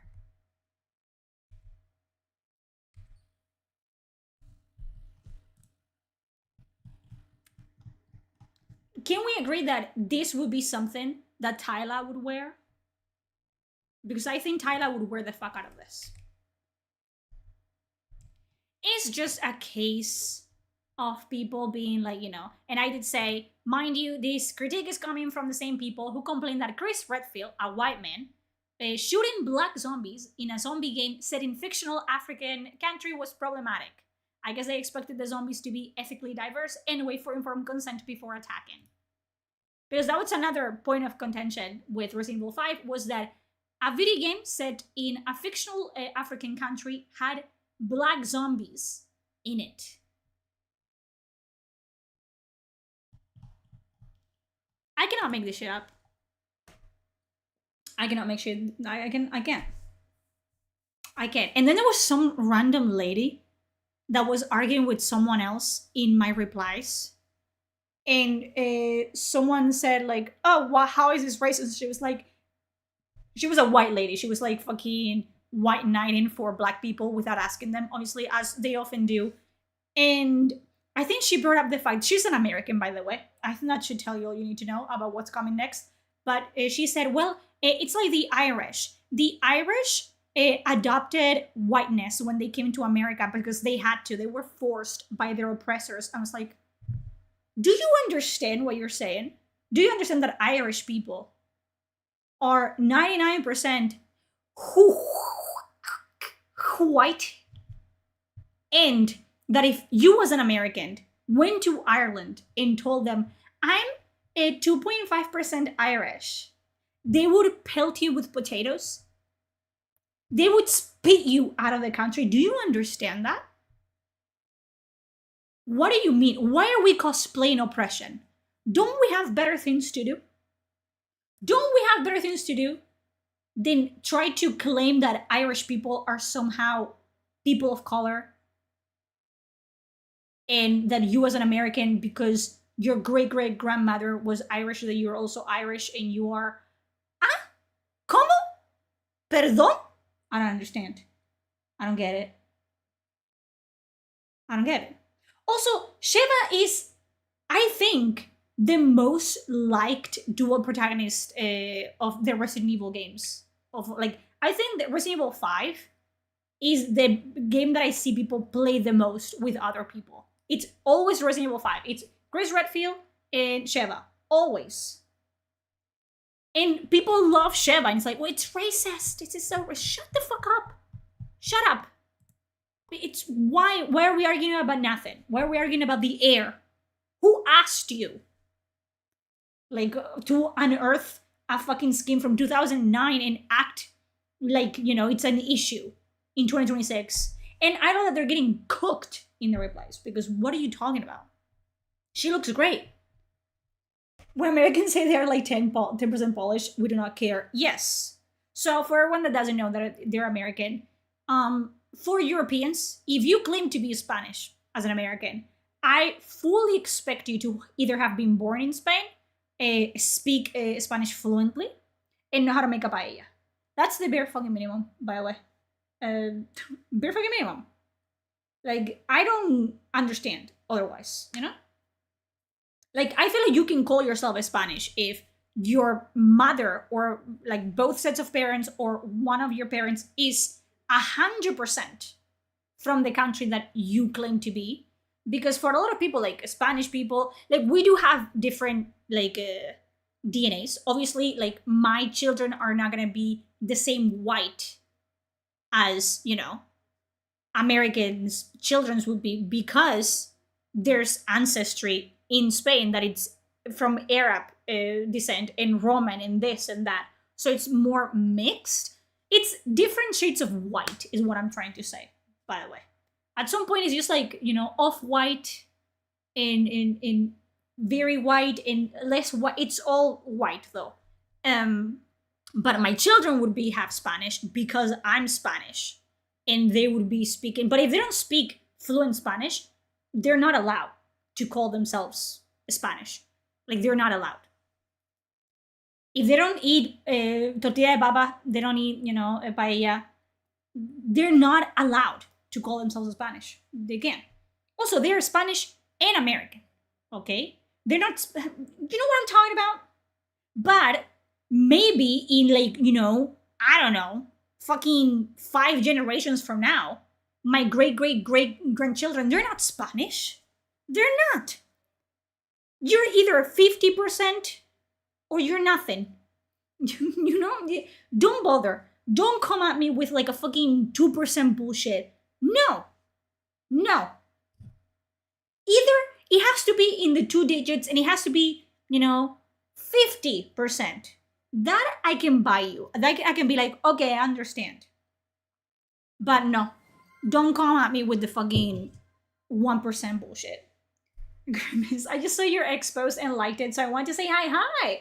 I think Fable is a perfect litmus test for people on both sides of the aisle because they have always had a troll approach to the game content with lots of ugly, peasant-looking characters. Anyone that's played the OG games would know this, as you pointed out. There's a few lines between that style and DI slop. Exactly. We talked about this, Grimace. But everything I've seen of the game so far looks to be on the right side of that line. And everyone pearl clutching about it from either side of the aisle are basically just outing themselves as people who've never played the Fable games to begin with. Exactly. Exactly. Well said. We were talking about it. It's like Fable has a very specific look to it and a very specific tone. It's supposed to be like a cartoonish fairy tale, a fable. And they managed to miss every point, to miss everything about it. So I am not surprised or impressed so far. To be fair, African tribes don't wear bikini. Yeah, guess what? Fucking, I don't know what he's supposed to be here. But guess what? The skins are not meant to be historically accurate. I think he also has a sailor outfit. No, that's fucking... Go back. Go back! I think he also has a sailor outfit. Doesn't he?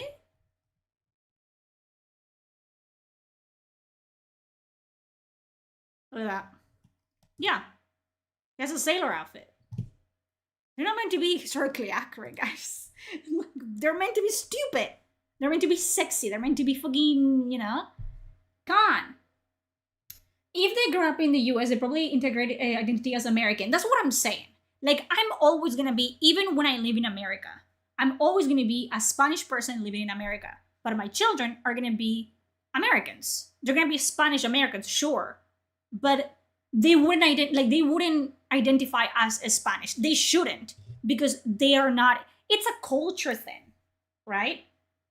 Because Americans, what are Americans? White people mostly. Well, it's a nationality, right? And it's just attached to the culture around it.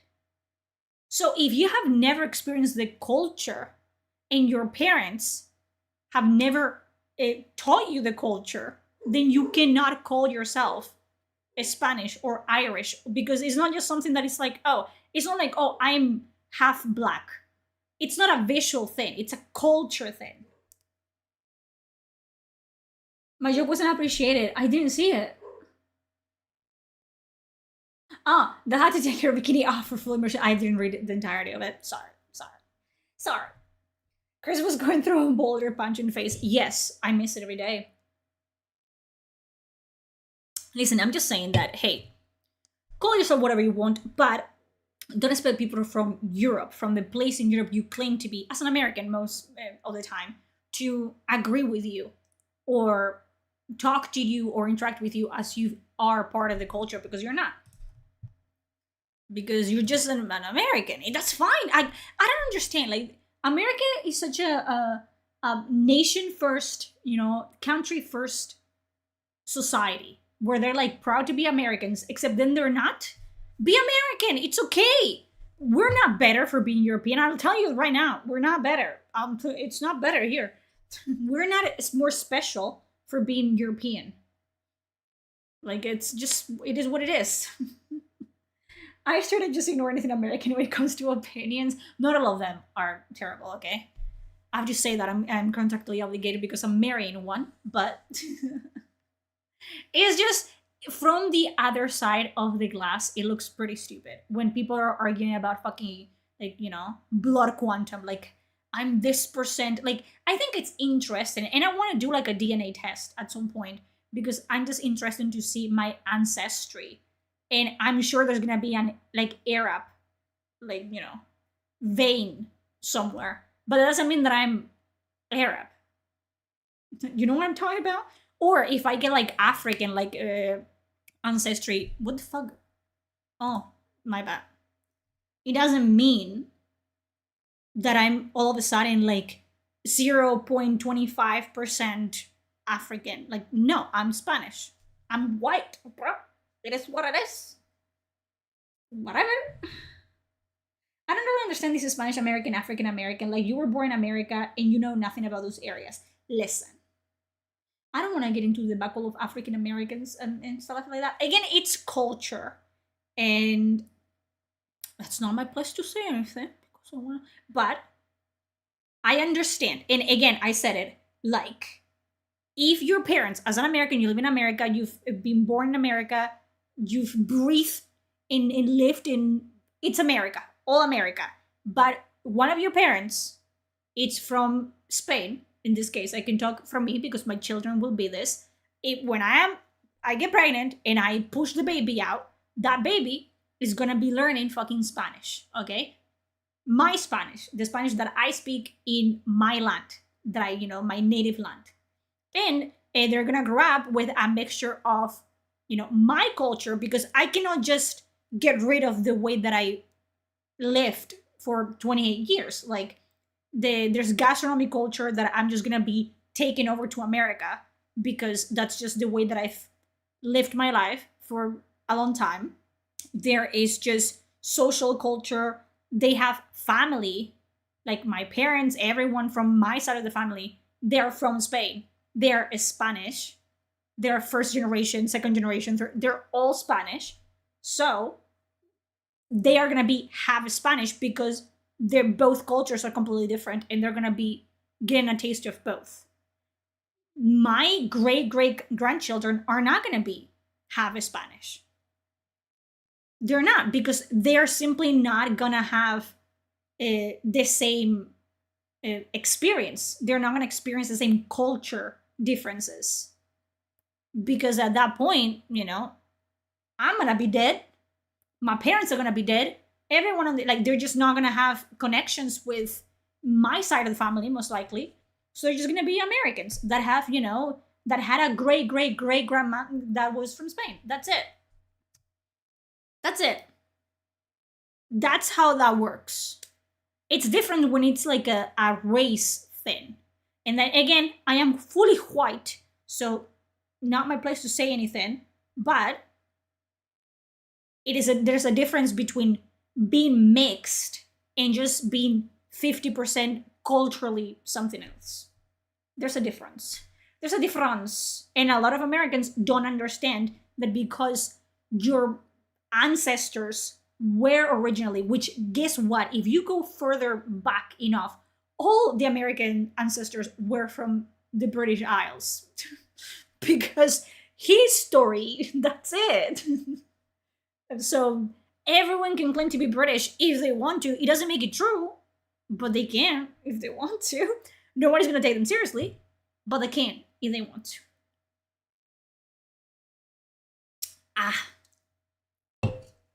God. I was going to say something controversial, but I'm not going to say it. I'm not going to say it. No, not today. Today, I think I've said enough controversial stuff.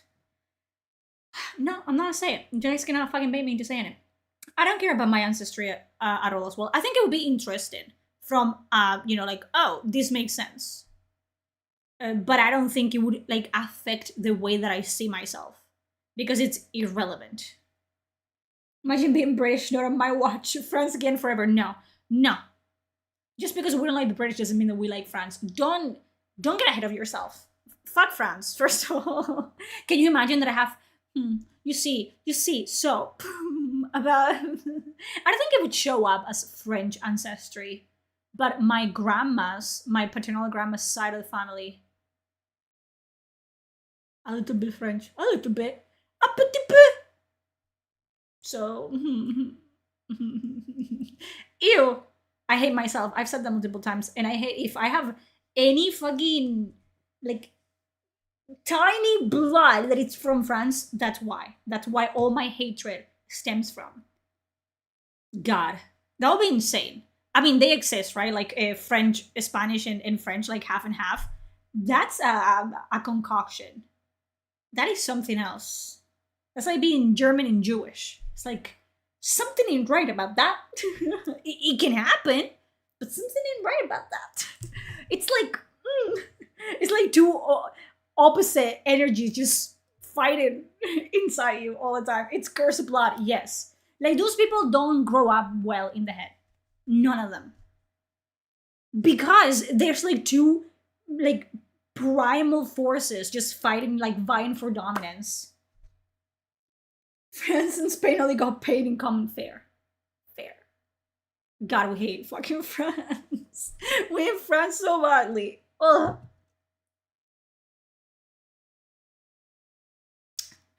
God, I feel so much better, dude. You guys don't understand how cathartic it is to shit on something that I've been wanting to shit on for so long.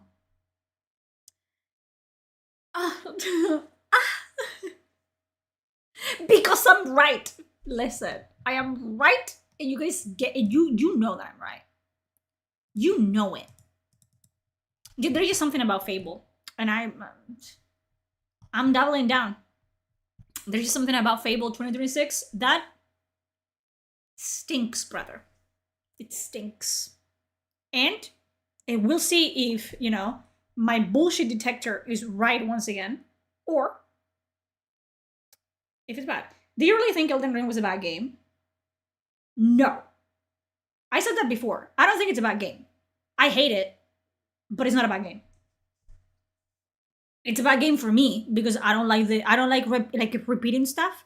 Like, that's just like a personal thing, like a problem that I have. I hate repetition, like mindless repetition. I don't like when people, I shouldn't say this to you because you guys are like hyenas, like piranha, but I hate when people repeat themselves over and over and over again. I hate it. I hear you. I hear you. Stop. I hear you. And I hate it. And that goes with like repetition of doing something. Like if I kill an enemy and then I go take a nap and I wake up and the same enemy is there and then I have to fight him again. And then I, have to, and I do it again and I do it again and I do it again. It just, there's something that frustrates me. Like my nightmares, actually, and I've said that multiple times, I don't have horror nightmares. In my nightmares, I am stuck in a loop. It's maybe I'm not doing anything, right? But it's just a loop. I am walking down a hallway or I'm driving down the same road over and over and over again. And it's just like, it gives me anxiety. And that's the same with like games that are mind-numbingly like repetitive. Maybe not for you, but they are for me. So no. We know we're here because of your sad clown playing failure streams. Fair. Do you think Pebbles is gonna make a comeback for Fable? I think Pebbles should make a comeback for Fable. Just in case. I think no matter if it's good or bad, it won't be successful. Too many bad vibes around it. I wonder if it's gonna overlap with anything interesting. I don't know. We're Nora's imaginary mental helpers. If she only knew, we're just making it worse. You guys are the voices in my head. There's no one in chat right now. It's just the voices. It's the voices. Elden Ring isn't really the greatest game ever, in my opinion. I've done almost all the Soul games, and this is so repetitive for nothing. I think it's because it's way bigger than the other ones, so it feels like... I think Elden Ring was too long. I'll say that. So... You guys sound like nothing, by the way. I associate you with colors, which is why a lot of the times, only on Twitter, Twitch, I tell you not to change your color because it is like a baby thing, right? If you guys change your color, I can read your username and recognize the username, but it takes me a while to, I'm not speaking just about gameplay loop. It just feels like I've done the same thing over and over and over. Yeah, it's just, listen, it's Elden Ring. And again, I didn't care for it, so... But you're allowed to dislike it. Like, again, hey, you guys are allowed to dislike things that are popular. Like, you guys are allowed to dislike Expedition 33. I see a lot of people like, why would you hate... There's people that are like, don't like Expedition 33. I don't think if Expedition 33 was a bitch, like a bitch... a bit more Japanese than it was, I would not have played it. Because I don't like JRPGs. But the way that the story is set, it's narrated and played out, it's more Western. So I'm okay with Expedition 33 and the combat. But then I tried to play a fucking JRPG and I'm like, I would rather, I don't know, chew pebbles You know? There's something you find over and over in modern writing, and talented and smart writers that feel they need to repeat the same lines of dialogue. So, and this is the excuse, I think, was it Matt Damon who said it recently? They say, and this is sounds to me like the most like lamest excuse ever. He said that the reason why a lot of media repeats themselves, it's because the audience is constantly on their phones. So you have to repeat the same bit of information over and over again. So when they, finally put their phones down, they hear it finally. Stupid. Stupid. It's just poor writing. It's just like the talent pool is this big. This big. So, yeah. Changes color. I've never seen that person in my life. It is like that. It's like when a baby sees their father without like a mustache or a beard. That's that. When I see your names and I'm like, why are you? Did you change your name color? You did, Jungle. You were green and now you're red. You see what I'm talking about? Stop doing that. Don't fucking do that. You little piece of shit. Don't change your shit. Because I feel like I'm talking to someone else. That happens to me all the time where you will change your fucking, not just you, Jungle, but people will just change your fucking color at some point. And I talk to them like I'm talking to a new person. Because I just see the color. At some point I just see the color. Stop. What a bitch game it is. Yeah. Their voices are changing. Yes. No. I will maybe try Expedition 33 one day for a story because people are saying it's good, but I never even tried to play it. And if you play it and you don't like the gameplay, I would just recommend go to YouTube and watch the cutscenes.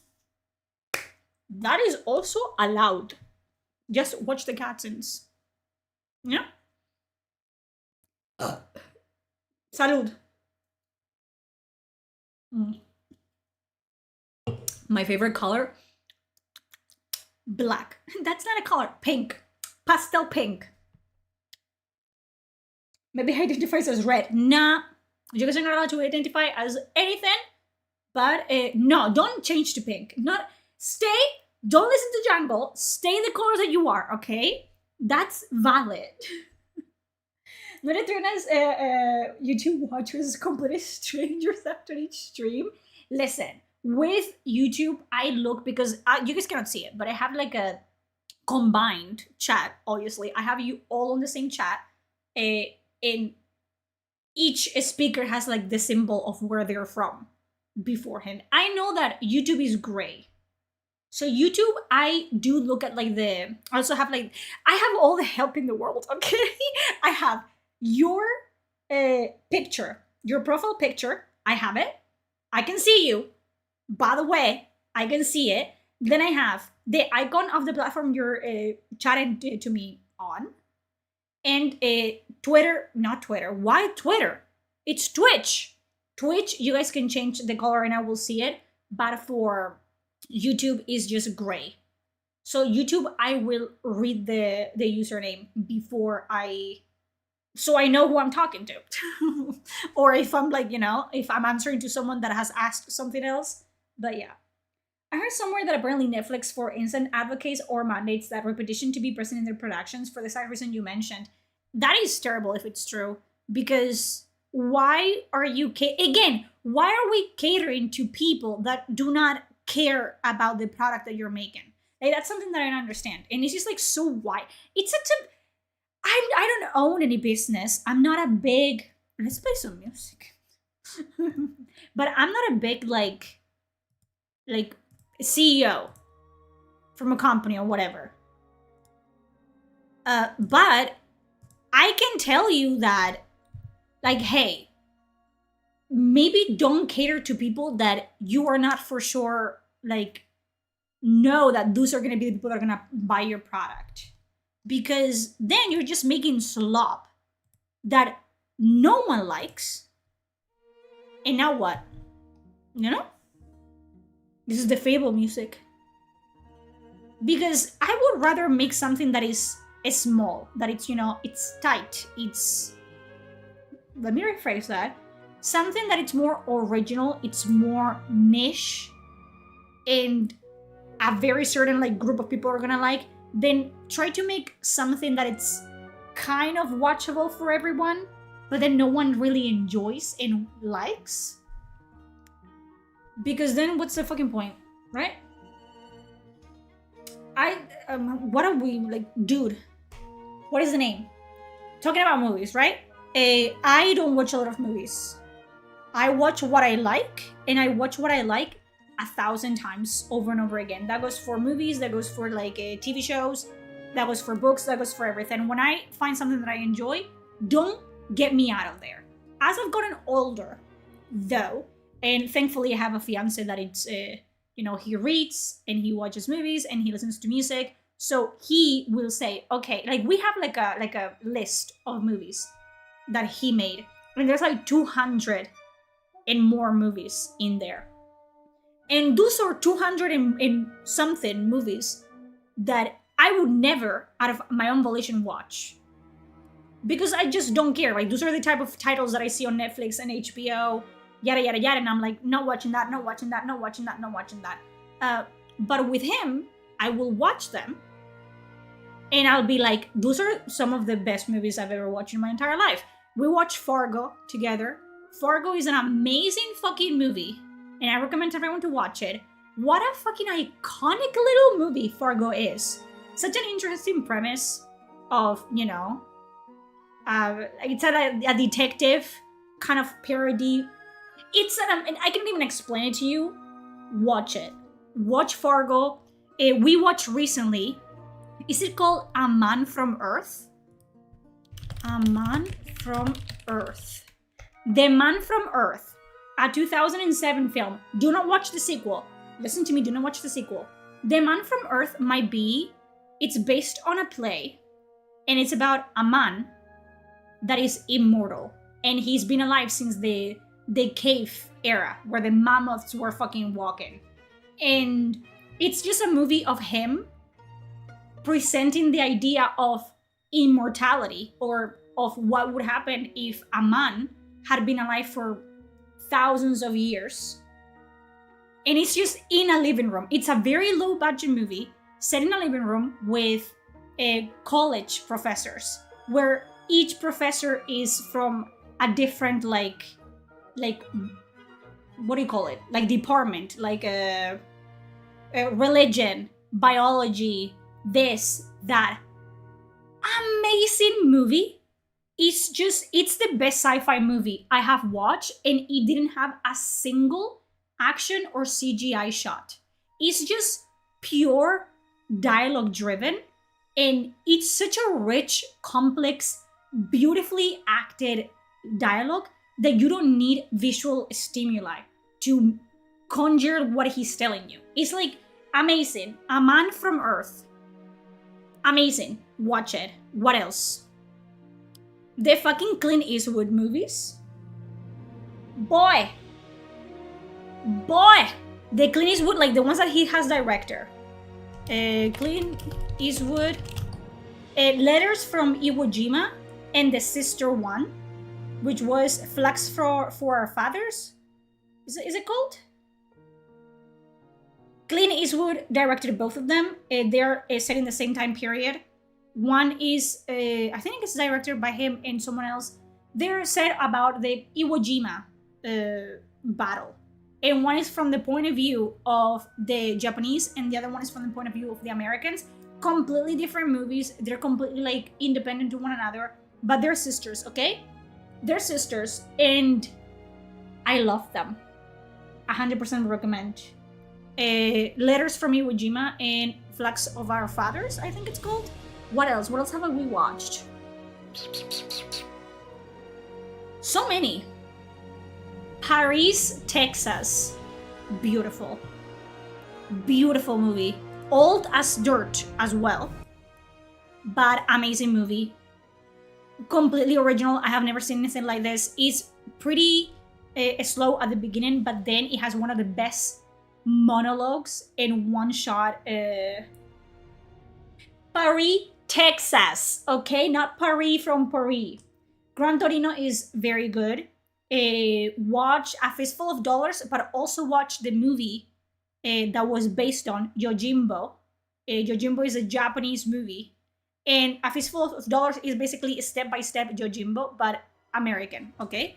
So if you watch Yojimbo or A Fistful of Dollars, they're the same movie, beat by beat. Because A Fistful of Dollars ripped Yojimbo apart and made it. But both amazing movies as well. I'm trying to think. He really likes Preston, my fiance, really likes Wes Anderson movies. And we've watched all of them, I think, and I really enjoy them. I really had a great time. What other, like, we're trying to keep a list. Like, we've probably watched like 50 movies together, but I don't really remember all of them. So we're making like a list. Like, I have a little, I'm not even joking. I have like a book, and we are planning on keeping track from now. We watched Whiplash recently. Very good. He really likes Whiplash. I liked it. I really enjoy the acting in Whiplash. Not my favorite movie all the time, but I did enjoy Whiplash. The more movies I put here, the more we'll talk about them, and I'll recommend you stuff. You know what I mean? We've also watched some terrible movies. Oh, we watched Morbius. Morbius was so bad. Morbius was so fucking bad. Like, worse than we thought it was gonna be. And I don't remember a single thing out of it. We watched it, but I don't remember a single thing. What other bad movies have we watched? We watched one with Keanu Reeves in it, The Watcher, which was a great bad movie, by the way. It's called The Watcher. It's a thriller, and I recommend you watch it. Keanu Reeves, like a very young Keanu Reeves, is in it, and it was pretty funny. It was pretty fun. Why not watch some of South African movies? Dude, I don't make it the rules. I watched No Country for Old Men. I did. What a fucking movie, dude. Yes, I loved it. Again, those movies that I would never watch myself. Because I watch Korean dramas, I watch Chinese dramas, I watch romance, I read romance, and then I read sci-fi, like Warhammer 40k, stuff like that, but I don't like movies like that. Like, tomorrow I'm going with my family to watch Avatar. Do I care about Avatar? Not really, but I'm gonna watch it. Bullet Train was amazing as well. I have not watched Knock Knock. We don't watch horror movies, okay? Because I'm scared. I'm scared. Man from Earth, a cool as fact premise. How would you prove to convince a room full of colleagues that teachers different subject matters at university that you've been alive since the Stone Age? Watch Man from Earth, please. Bullet Train was amazing. Like, I wish I had access to, like, we just thought, like, literally, like, the previous week of writing down, like, I really have one entrance to the list because we didn't think about this, right? I have not watched Pan's Labyrinth because I was scared of the thing, okay? Of the thing. I was scared of it. Consider adding the Motorcycle Diaries to the list. It's a lovely little adventure. I will. We've also watched my recommendations, which are romance. We watched Preston liked it, which I was really impressed by myself. We watched 10 Things I Hate About You. Watch it. It's a retelling of a Shakespeare tale. The Shrew? Is it The Shrew? It's a retelling of that. Amazing. It's a Disney movie, but it's very good. And he enjoyed it. Which he doesn't usually enjoy. You know, like those memes of men being excited when they hand an avocado to their wife and she feels it and she's like, okay, accept it. Like a penguin giving them like a pebble. And the penguin keeps the pebble, like the female penguin keeps the pebble. That's me when I send Preston music or movies. I'm like, is he gonna like it? Is he gonna enjoy it? And sometimes he's like, no, but he's too polite to tell me that. So he won't tell me. I can sense it though, but he won't tell me. So I have a lot of recommendations to give him. I've been trying to get him to watch something Chinese or Korean with me, but he doesn't enjoy them. So he's too polite to say anything. So we're like, you know when you show someone like a YouTube video that you think is really funny and they don't laugh? And you're like, and it's just awkward? That's that. Oh, I have watched. Tobey Maguire is my Spider-Man, by the way. It is. we have watched individually.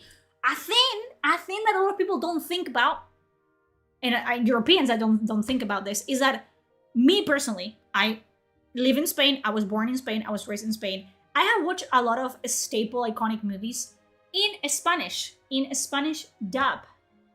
So it is a completely, and I feel like a lot of you will agree with me, if you watch now that you're older and you speak English, you watch things in the original version, a lot of things are lost in translation.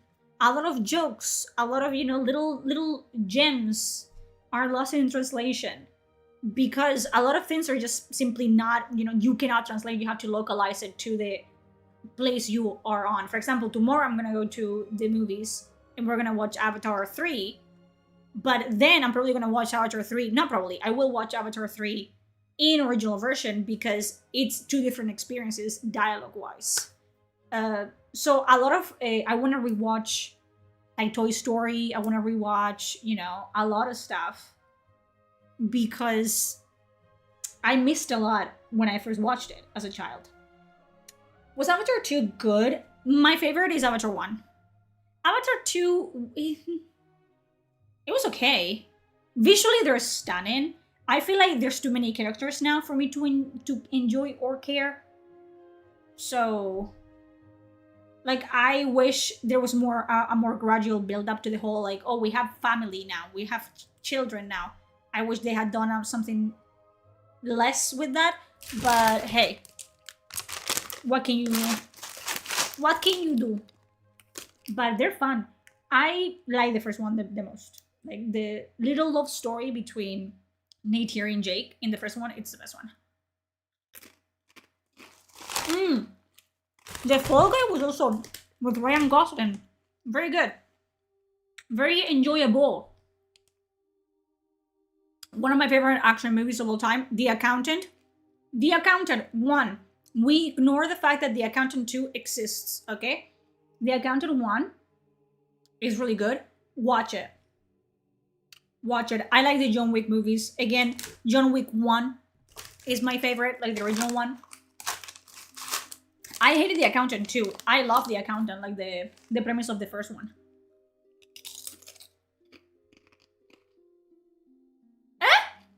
I'm sorry, nobody. What do you mean? There's gonna be a Fallout 3 New Vegas remake? Huh. I don't like remakes in today's day and age. I feel like Fallout 3 and New Vegas are games that you can play perfectly right now. I don't trust modern day remakes. I feel like there is a chance that a lot of things are going to be sanded down or taken out or adapted for modern sensibilities, which I don't enjoy at all. I don't know. It is Bethesda though. I don't know. Do I trust it? If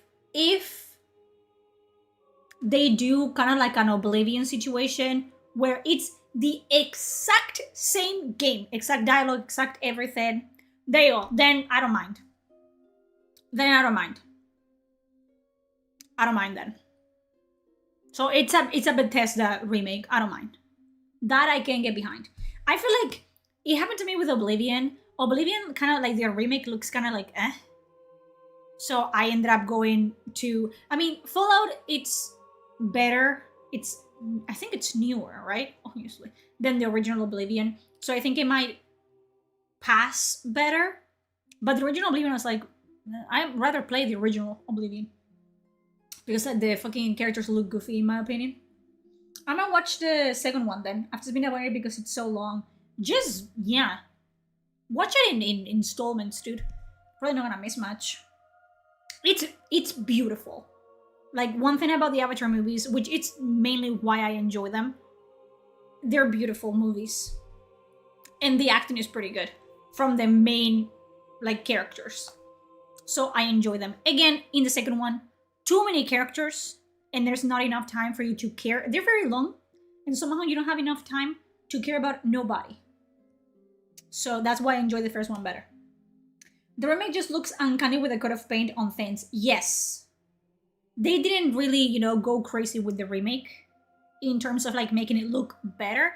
It just looks like it has like an AI filter on, which is like, And I feel like the remakes for 3 and New Vegas are gonna be kind of the same that I had with Oblivion of why would I play this when I can just play, because again, I like stylized games. Even if they're old and they look that way because they're old, they have charm. They have, you know, a je ne sais quoi to it. So I just end up like being more swayed to just playing the original ones. Funny how depending on the company, remakes may sound good, like if it's Capcom, but if it's BioWare, yes. Like, a Capcom making remakes is like, okay, they're gonna make them better. Visually, like gameplay-wise, they're gonna make them better. But then if BioWare's like, I'm gonna make a remake of Dragon Age Origins, I would weep. I would weep. Because I know that the fucking Dragon Age Origins they put into the machine is not gonna come out in one piece at the other end. No. I'm a bit lost in combat because of ads, but at least I'm on YouTube, which is like impossible. Yes, and I cannot do anything about ads in YouTube. I think if you have an ad blocker, you might be able to like bypass them. On Twitch, I have set the minimum amount of ads possible, and still, yeah, they have like thousands of them. Je ne sais quoi. Oui, baguette. I didn't see the Dune movies. Not interested. You know what I saw? The original Dune movie. Like the OG.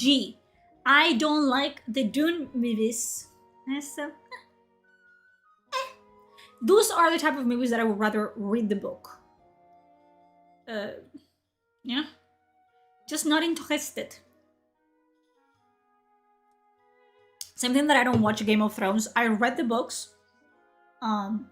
But I don't watch the shows at all because it's just like a lot of things are lost in translation. The adaptations have to cut things off, you know, to like get the weight off, and I don't like it.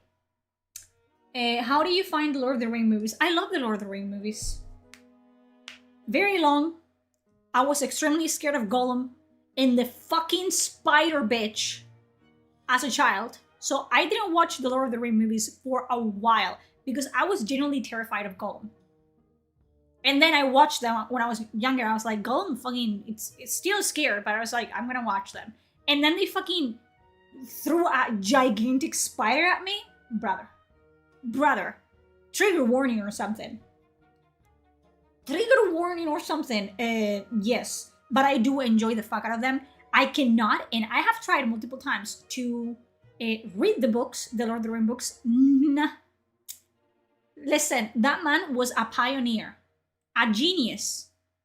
But boy, if I have to read for 3 or 4 fucking pages, just every, like, you know how sci-fi authors write engines of ships in sci-fi books where they spent 3 chapters talking about quantum mechanics and you're like, that is fucking, what's his name? The Lord of the Rings guy. With fucking hobbit holes or forests. Like, I remember I was reading The Hobbit. And they were going to Legolas Forest, where Legolas lives. And the entire fucking journey to the forest was like, you have explained to me what a tree looks like for 5 pages. Stop it. Enough. BioWare would never remake Dragon Age Origins. The excuse is that the engines are completely different and they would have to like create a new engine and this. Just excuses. They just don't want to do it because it takes effort and talent and work and they don't have that. I see Kaplan here. Kat is my girl. She's always there for me. Have you seen the Ubisoft collapse? No. Did they finally collapse? Did they finally shut down?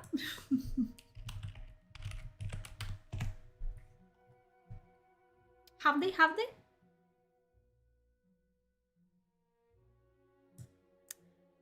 Tom Henderson reports that Ubisoft's internal communication channels are flooded with employees openly shaming upper management and demanding serious change.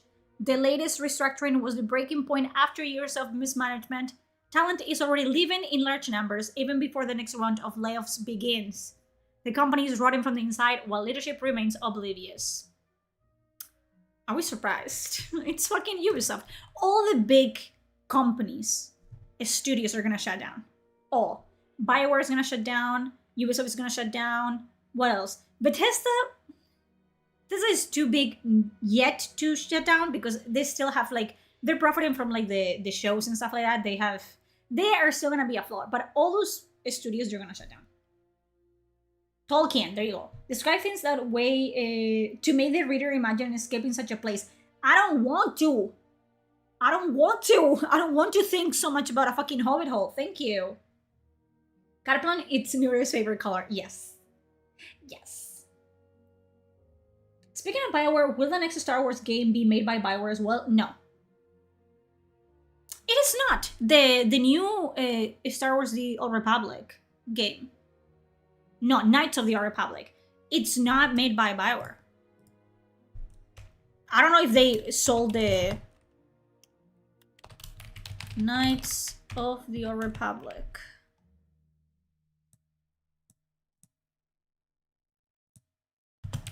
The studio.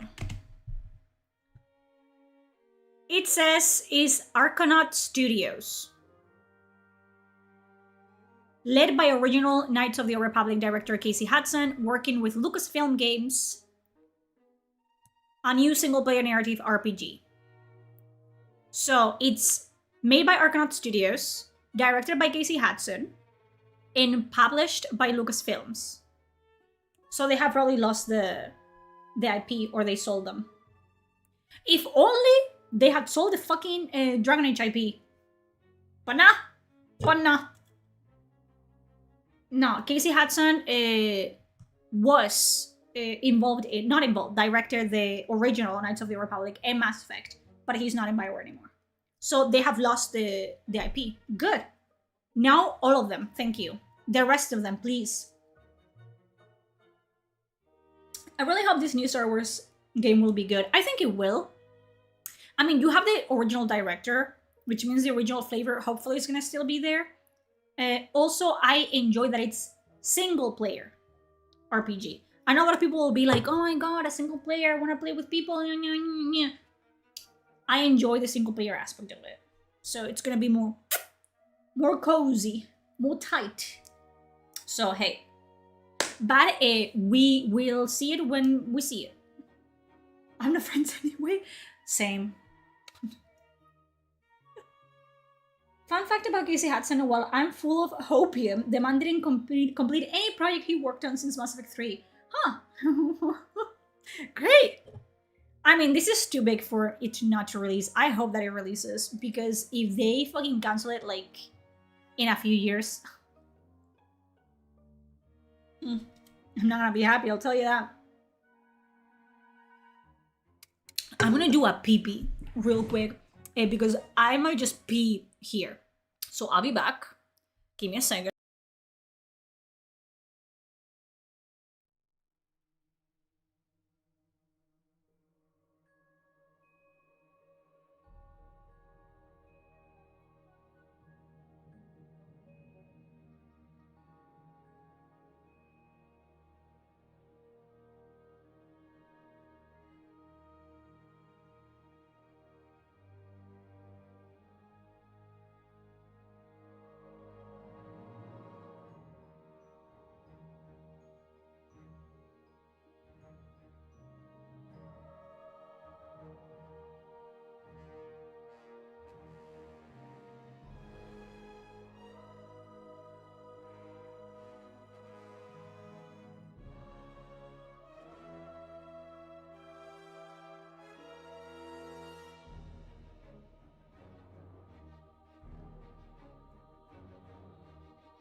She's back. I peed. I peed for so long. I wish you guys were like a fly on the wall. Because that pee was epic, honestly. Legendary. I kept peeing. Like, I don't know like, what happened there. That much information with me. There ain't a fucking skirt in here. I'm wearing pants. God. Is there any game that we're excited about? I mean, you guys know me. I like RPGs.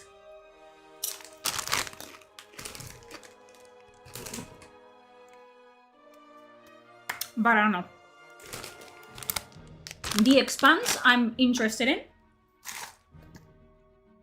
Yes. It got silently cancelled? What got cancelled? Yeah, show me.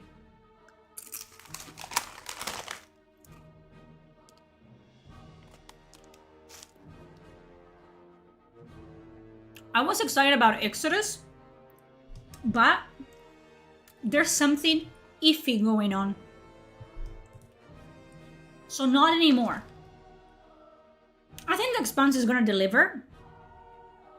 It's not gonna be amazing. It's not gonna be Mass Effect, you know, like a Mass Effect killer. It's not.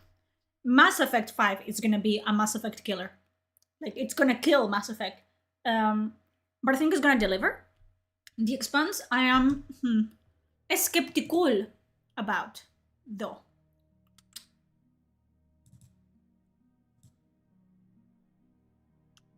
Astropulse Reincarnation. Yeah, Exodus has a problem called Wizards of the Coast.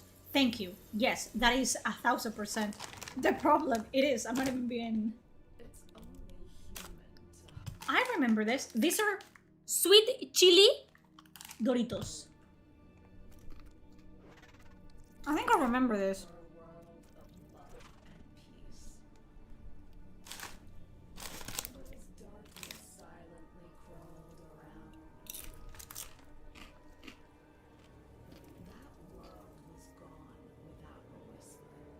So is it like a StarCraft? Listen, it's because my fucking internet is blinking. Something ain't right here. I'm gonna have to call the technician, the internet technician. Just look at it like this. Blink a lot.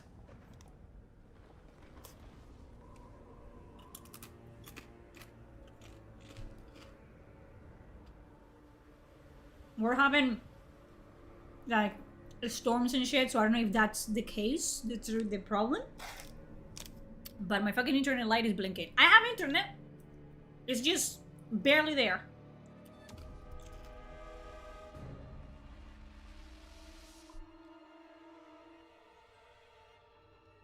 Hope is a lie, a trap.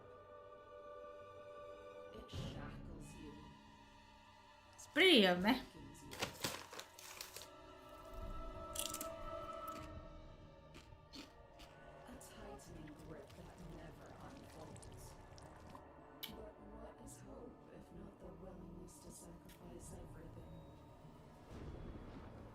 Yeah, I have watched this. I love that it's one of those games. It's Scorn. It reminds me of Scorn. I have watched this trailer, but it is one of those games that, what is it about? You don't know. You don't have to know. Vibes, man.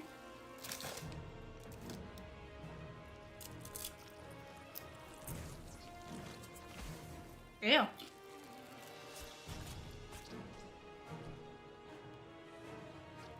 I was gonna say, that thing is gonna perform the GOG 5000.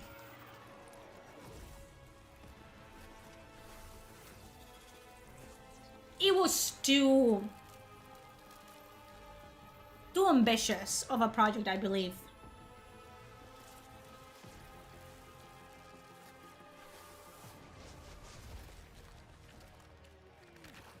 It was always too ambitious. You know what I mean? I'm gonna spare your eyes from the 5 FPS bullshit that's happening right here. Right here, right here. I'm gonna have to call the fucking technicians. But Jesus Christ, it scared me. The music.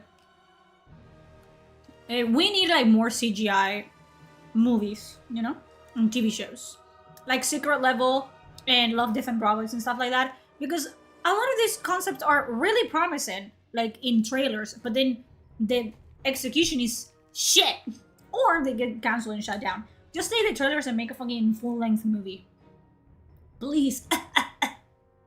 Que me muero, que me ahogo. Like, I don't know. I don't like trailers like that's such a thing, like not that recent, but in 10 years ago, where you would have like amazing graphics in the trailers, and then you would play the game and you would be like, so what is this? What's going on here? Like, I thought for the longest time that World of Warcraft was the best fucking game ever. Because my brother played it, and I was like, oh, World of Warcraft, and I would like Google it, and I would like come across the cinematic trailers, and I was like, wow, that's amazing. And then I told him like I wanted like an account and stuff. And I started playing, and I was like, what is this shit?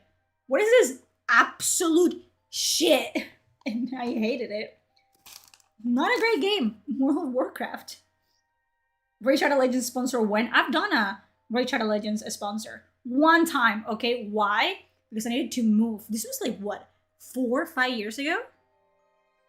And we all collaborated, my entire community. I was like, okay, guys, I get paid the more of you like that downloads the game using my link.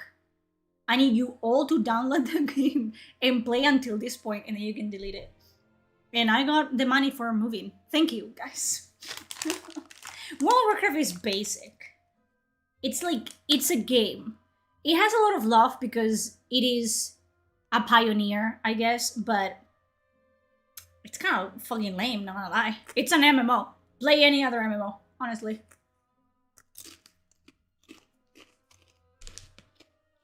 Yeah.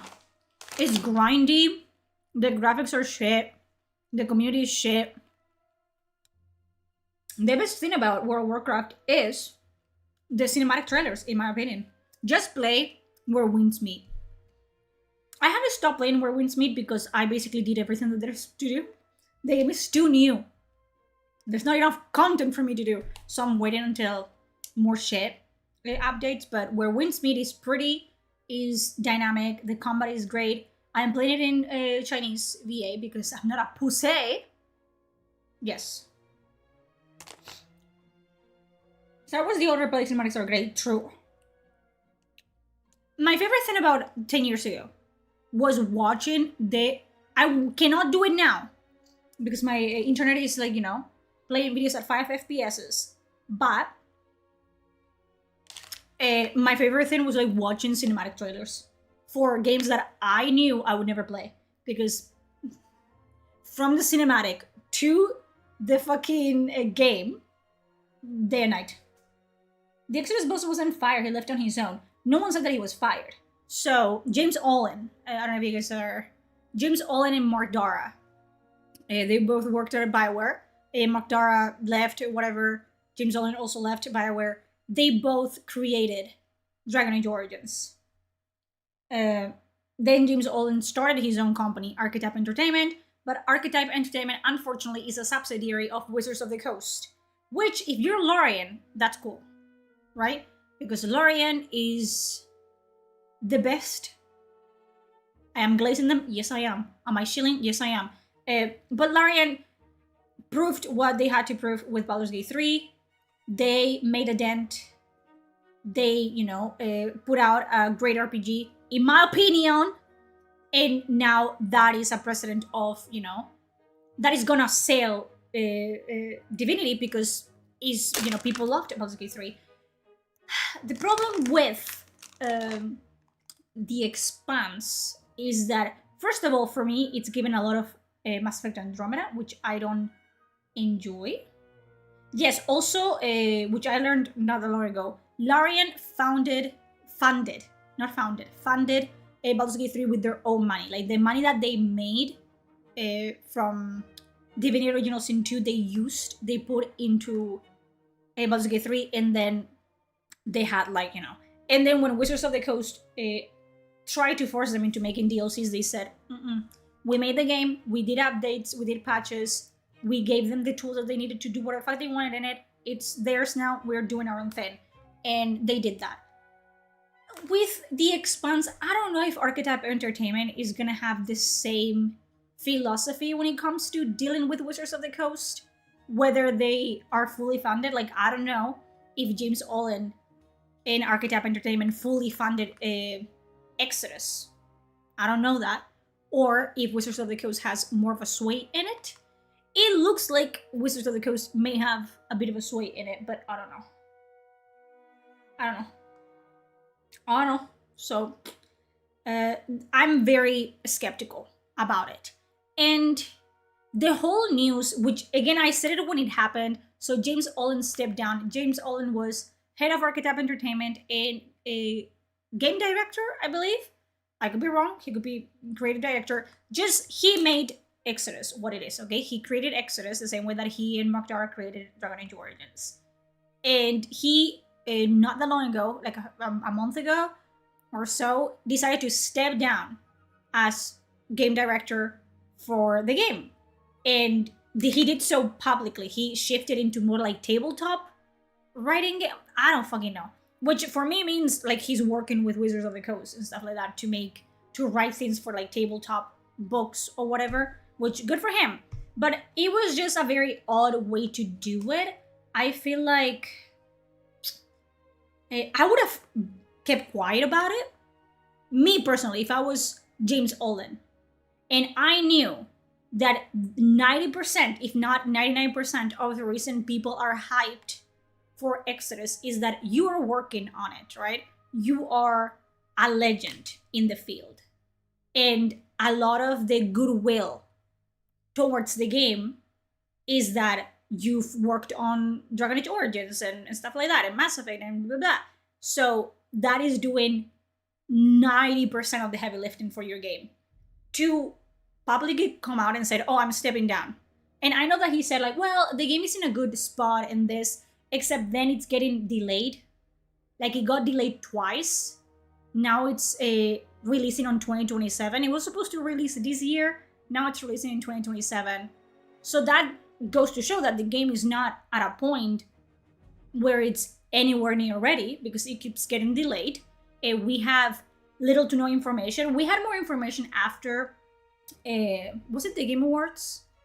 Or whatever. We had more information about the game, but nothing substantial. Like we had more of the same with the trailers. Like they didn't really show a lot of gameplay or more of the companions or dialogue or the way that the quests are done. You know what I'm talking about? Like, yeah, they showed new stuff, but they didn't show anything relevant, anything that we didn't already know. So me personally, I would have just shut my mouth, even if I did step down as a game director, and said the news after the game was released. But at this point, I'm more excited about the Exodus books that are coming out than, you know. Yes, but when was Exodus first introduced?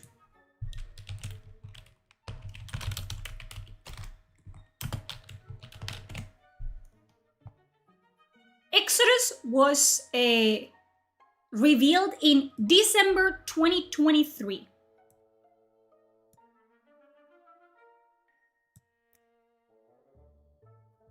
And from December 2023, we have little to no updates. We had like some lore videos and stuff like that were like, you know, like introducing the lore of the races in the game. We had like a book.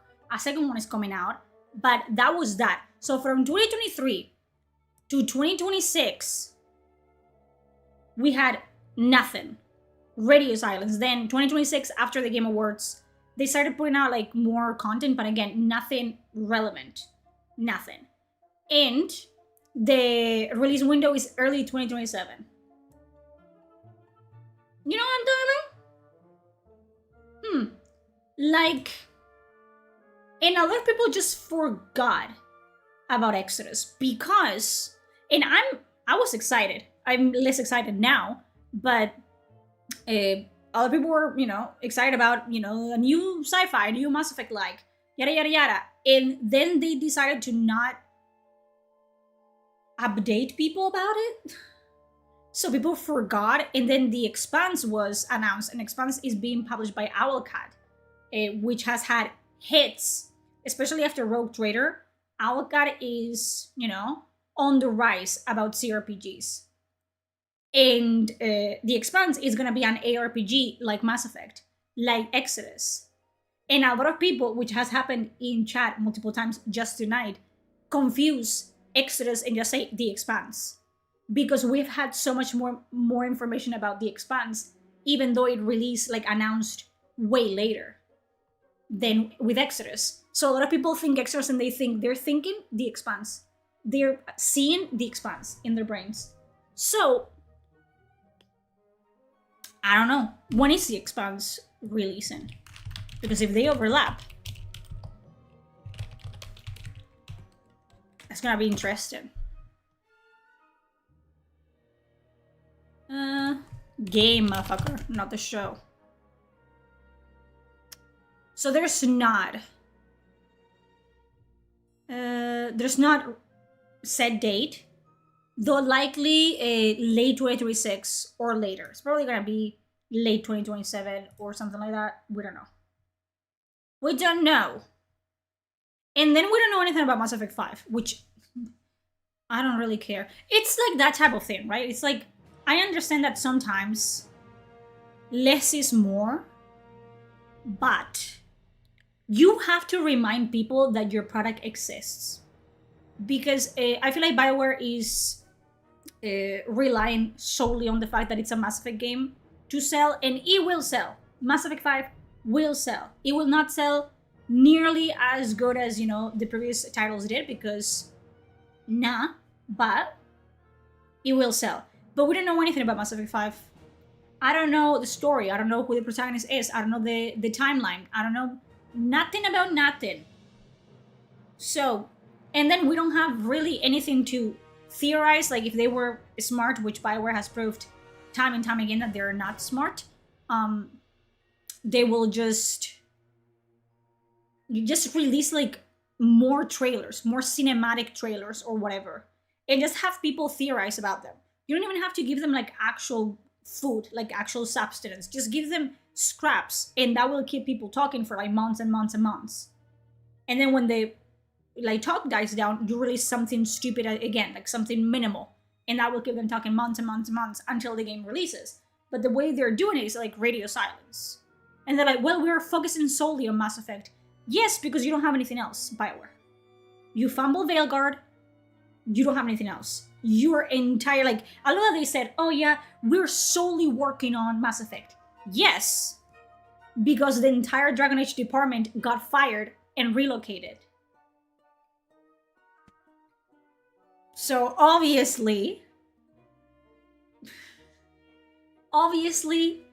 but they're doing the same format that they did with Veilguard of, Dragon Age the Dreadwolf was announced and they released a teaser that was 1 minute long, and then there was 9 years with no information about it or something crazy like that, and there was nothing in between, and all of a sudden Dreadwolf wasn't Dreadwolf, it was Dragon Age the Veilguard, and the game looked like fucking My Little Pony threw all over it.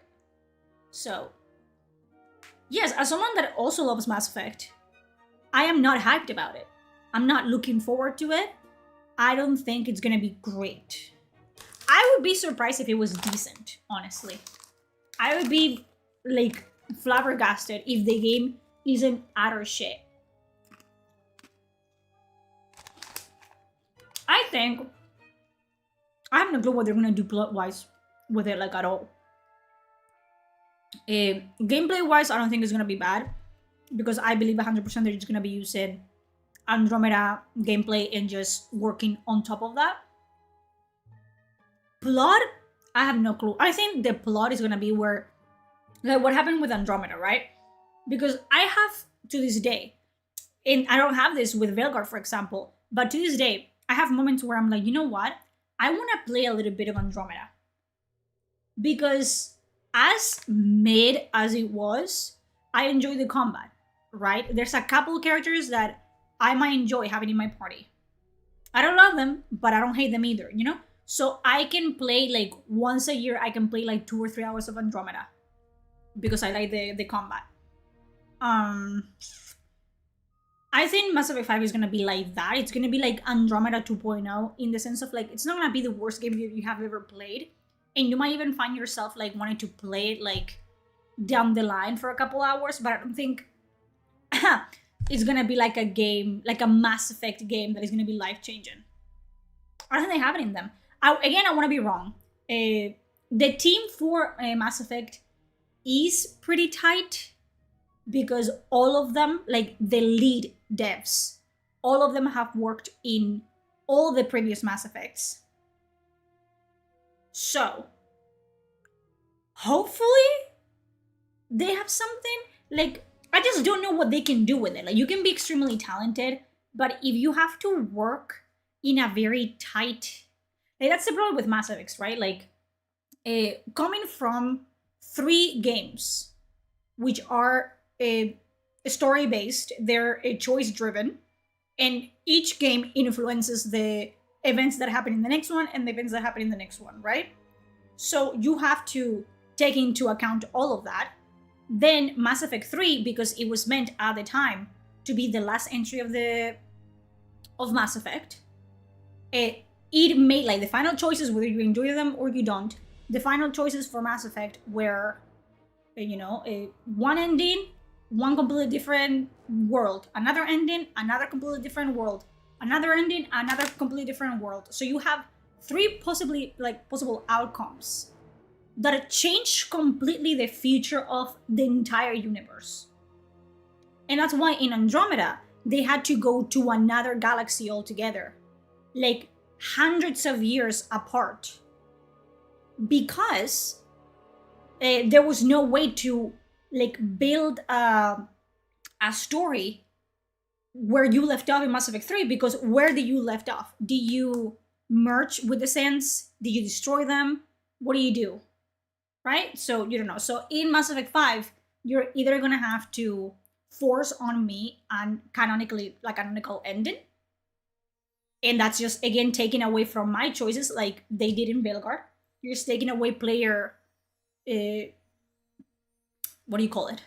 A player choice, like you're taking away player agency, because now all of a sudden all the choices that I made to end up in Mass Effect 3, they don't matter. So they're probably gonna go with the destroy ending or something like that. Then my Shepard, for example, my Shepard is alive, but they're probably gonna go with Shepard is dead. So again, it's like it's a completely different game than what I wanted, than what I chose for my Shepard. So it's not my Mass Effect. It's not my story that I did in Mass Effect. The same way that Velgard didn't pick up in my universe of Dragon Age. It was their own version of Dragon Age, one that sucked. But it was theirs. It wasn't mine. So then there's the illusion of choice. You know what I'm talking about? They would have to include Shepard. Like, for me to care about Mass Effect 5, Shepard would have to be the protagonist. Like, I could forgive a lot if Shepard was the protagonist of Mass Effect 5. Right? Like, I would enjoy that. Like, I could... Like, they did the whole, like, a Lazarus project in Mass Effect 2. I would enjoy it if it was, like, a clone of Shepard that has all her memories or his memories. Would love that, you know? And I would, like, be willing to put up with, like, the whole thing of, like, oh, it's 500 years later, whatever. But Shepard is there. I would enjoy that. Like, I would be willing to, like, you know... But... I don't know. That's the thing. We don't know anything about Mass Effect 5. At all. We don't know nothing. We know that fucking Liara is going to be in it, but that's pretty much that. That's it. And I have 0 expectations about it. Yeah, but the Citadel DLC, that Shepard didn't really have all the memories, I think. Like, they were different people. They were more like twins. Because they were like... you know, they have different like personalities and stuff like that. I mean, like you know, if you have all your memories and you have every memory of every choice you've ever made, but you're in a different body, that's still you, because you are your choices. You are what you've done through your entire life. So that would be cool. But it wasn't the same thing. The Citadel DLC wasn't the same thing. That was a clone. But Shepard being in a new body, that would be interesting to me. Like, not as a clone, but just, you know, just Shepard. People are saying that there's probably going to be like an AI version of Shepard, maybe. I don't know. Again, I just don't have any clue what they're going to do. And if they just go with it, it's probably going to be like Velgar 2.0 of... It's just going to be completely removed from everything that we did and we liked and we, you know, loved. So it's just gonna be sad to watch it die slowly. Soma questions, exactly. Like Soma is like, if it's not your body, it's not your original body, sure. But it is you in it. So that would be Shepard. The clone wasn't Shepard because they had different experiences in life. Different personalities. Mass Effect has a completely different protagonist. It would be freaking cool. Like an AI resembling the Normandy in human form or something. I think that's what they are going to end up doing. Just making a new protagonist, which would make sense. I don't know if they're going to make a good protagonist, though. That's the problem with established protagonists. I love that Mass Effect has been the best thing BioWare has ever done in its own undoing, right? Because Mass Effect was so viral, so popular, so good, that it literally changed the way dialogue is done in RPGs. We went from silent protagonist with 3 to 10 options in dialogue to the dialogue tree and the dialogue wheel from BioWare. And that was born in Mass Effect. And Mass Effect also had established protagonists, which, sure, you could shape them to a certain degree, but you were always Commander Shepard. That's it. And that was amazing in Mass Effect. And then that bled into Dragon Age and ruined it, by the way. Ruined it. Dragon Age Origins was a classic RPG to the sense. It was early, very early ARPG, but the foundations, the systems, the mechanics were 100% CRPG. And then they lost the plot in Dragon Age 2. And I love Dragon Age 2, okay? I love Dragon Age 2 because the top dogs of BioWare were still working in BioWare when they made Dragon Age 2. They didn't have time. They made it in less than a year, than 2 years? I don't remember. So there's some things that are fucking good in it, but that was the beginning of the end. Then Inquisition fully embraced Dialogue Wheel ass, and so did fucking Velgar, double ass. Terrible. And that killed Dragon Age, which, amazing. Mass Effect 2, I love. That's my favorite one. Mass Effect 3, I can take relief.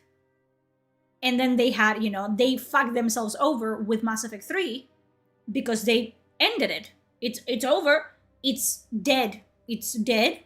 But they tried to, to keep it going with Mass Effect Andromeda. That didn't work. And now they kind of wrote themselves into a dead end with Mass Effect 5. So no one knows what it's going to be about. So I love that Mass Effect became the biggest thing. And it was the beginning of BioWare's like a giant in the RPG like business, and then it killed it. It killed it. Yes, the only good voice protagonist that BioWare has are Commander Shepard and Hawk. Any other protagonist after that? No. And you know why? Because it's Hawk. Hawk and Shepard, they're their own characters, right? And they have their own personalities, their own backgrounds, they're all like families, yada yada yada, their origins. Then in Inquisition, the Inquisitor is like sandwich bread, like the equivalent of sandwich bread. And then in Velgar, Rook is the equivalent of moldy, soggy sandwich bread. Which is lame as hell, I'm not gonna lie. So, and you can tell, right? for Mass Effect and up to Dragon Age 2 and Mass Effect 2, they had like the core team. They had like good writers and they were bouncing ideas off each other. Yeah. And then you get to Inquisition and Mass Effect 3 and you can tell that people fucking left in droves. I remember I was there. I was there on Tumblr, bro. On Tumblr when Inquisition was announced. But weeks before that, weeks before Inquisition, it was news after news after news after news of so-and-so has left Bioware, so-and-so has left Bioware, lead writer has left Bioware, and you're like, so who's making Inquisition? Everyone.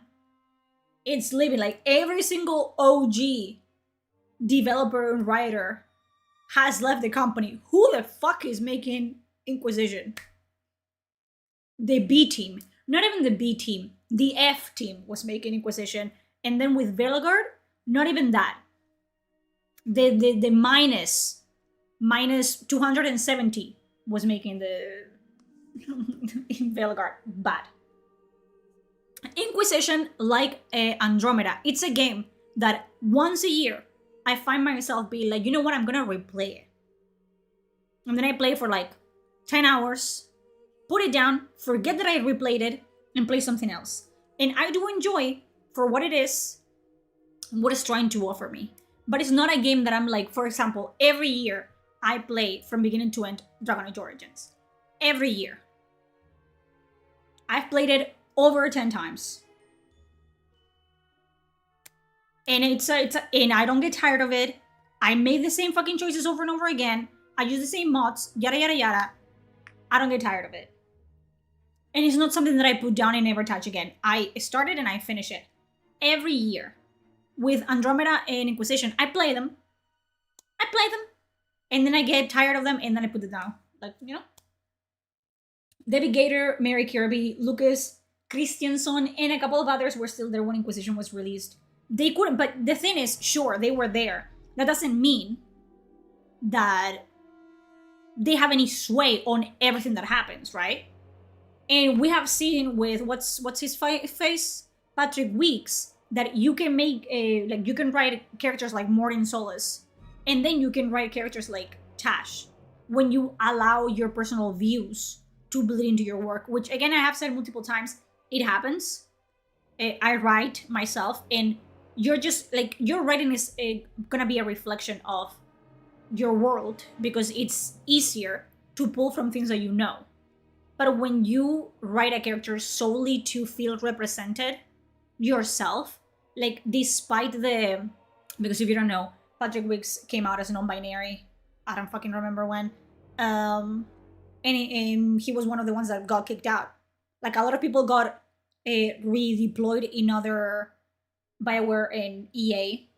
I think Wicks wrote Morton and wrote Tally, I think. Yes, and Weeks also wrote Tash.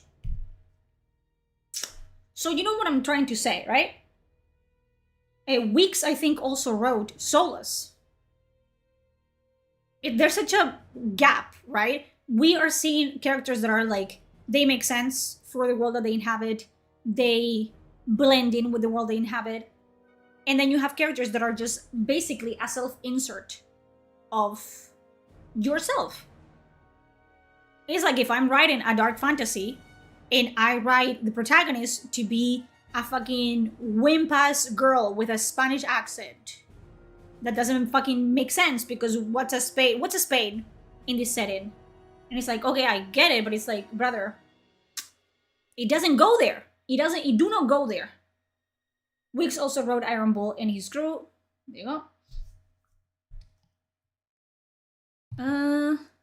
Who wrote Dorian?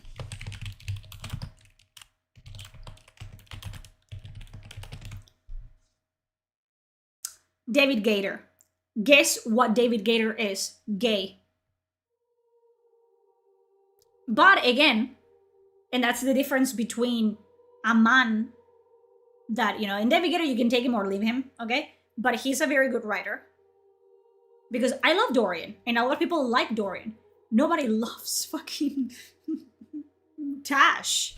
Because you can make him gay, and I love that it was blended into the background of bloodlines and arranged marriages in Tevinter, where it is obvious that, you know, and they weren't like against him because he was gay.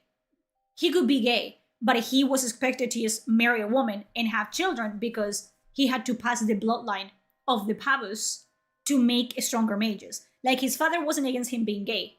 He was against him not being willing to like marry for power, right? And that made sense. It's like in Tevinter, the different houses marry to each other to produce a stronger mages. And Dorian, by not being willing to like be married for profit and for power and flee in Tevinter, he made the entire House of Pavus a fucking laughing stock. And that's a no-no. A no-no in Tevinter. So that makes sense. So, was it a bit on the nose? Sure. But I don't think it was too, like, far from reality, from the setting, the reality of Dragon Age, that it was like, what is this? What's going on? Because they had already established that Leliana is bisexual, for example, and she has always been. And it was never an issue. It was never a problem. Severin was bisexual as well. They didn't have to say it. They didn't have to say, hi, I'm Leliana, I am bisexual. They didn't have to say that, okay? It was just established that they enjoyed whatever company they wanted, especially Severin, because it is written in his character that he is an assassin that uses sensuality and sex as a weapon, so it makes sense. And Leliana just loves everyone in Origins, so it also makes sense that she doesn't care about whether they're men or women.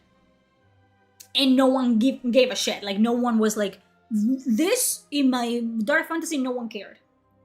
But there's a difference from that to having a character that canonically shouldn't even know the word non-binary and gender and social construct. Like, those are not terms that make sense in the world of Thedas, simply because the world of Thedas hasn't gone through the same historical moments that we have to go to that point. You know what I'm talking about?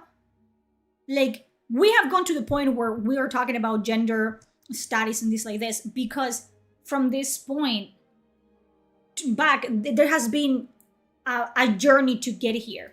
That journey did not happen in Dragon Age, in the world of Thedas. So it doesn't make sense that we're having this conversation because it's just completely, like, wrong. It's not, what are we talking about? This is not something that they should know about. It's like if they start talking about cars and guns, it's like, that you shouldn't know about that. Why are you talking about guns and cars? You should not know. Or planes.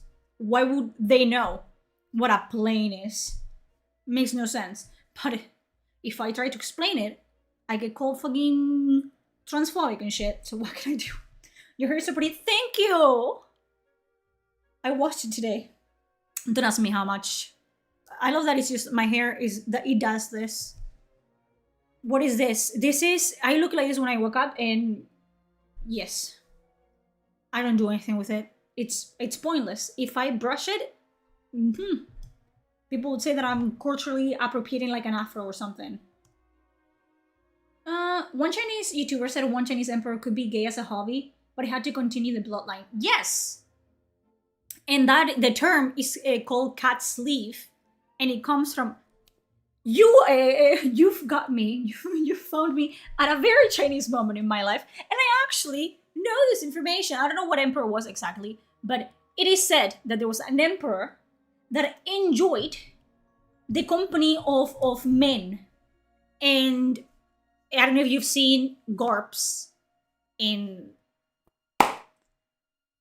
Chinese costumes and Chinese traditional garments. They are very like long. They have very long sleeves, very, you know.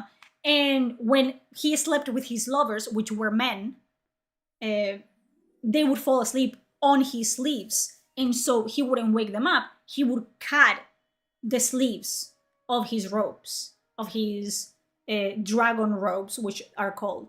And that is why in Chinese, Chinese people will call gay men cat sleeves. If you don't know,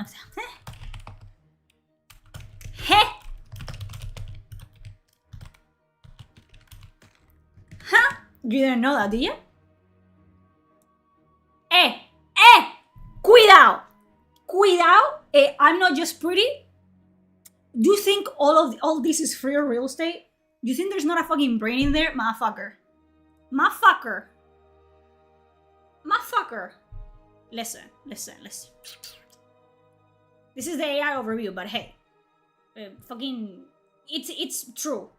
Cat sleeve, duanshu, that's probably not the correct it's a classic Chinese euphemism for male homosexuality, stemming from a Han Dynasty story where Emperor Ai cut his sleeve to avoid waking his sleeping male lover Don Xian, and is generally a historical, romantic, or literally term, not a modern slur, though its usage today can depend on context and intent.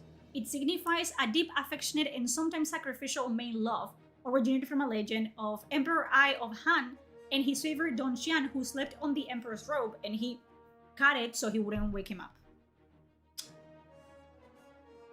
Hell yeah! Who is she? Who is she? Oh my god! Aren't I so fucking smart, bro? It's because I read Chinese web novels. I read Chinese web novels and I read Xianxia and Wuxia, and sometimes they talk about that, and I clock it. I clock it and I keep it here, and I interested. Yeah, it's a thing. And then I share the knowledge with you guys. You know? But there is ways, right? And I talked about this at length when Bilgar first came out and all the controversies surrounding it came out. You can write about whatever the fuck you want, right? You can. But when there's established fantasy, especially fantasy setting, which is based on medieval era, like real life medieval era, and it's not a version, like an alternative version of Earth. It's complete new world and universe with continents and different cultures, different races, yada yada yada. If you want to teach or add a very modern, very earthly term or anything or concept, you have to work the fuck out of, you know, the story for that. You have to do so much world building. You have to do so much, you know, like baby steps and progress to seamlessly blend that into the story. And it ain't fucking fun, and it ain't, you know, you either establish that from the beginning or don't establish it. Don't do it. Hello, Miax, how you doing? Not many people know this, but the word man is actually gender neutral. I wouldn't know. I don't know anything. I just know that there's terms, right? There's terms that are very, very, very, very, very new. And you cannot just throw them. You cannot have, you're not gonna watch a fucking, and they do that all the time. God, what was that in Star Trek? What is that scene? Can I find it for you? The new Star Trek. Star Trek Academy? Is that what it's called? And it's with the black character.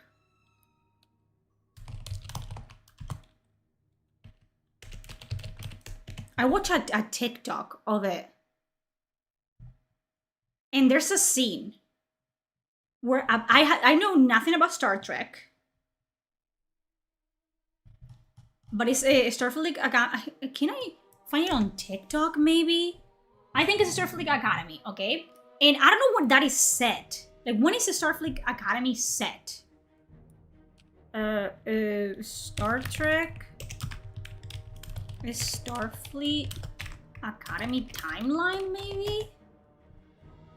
Takes place in 3192. And there's a scene that I've just seen on TikTok, right?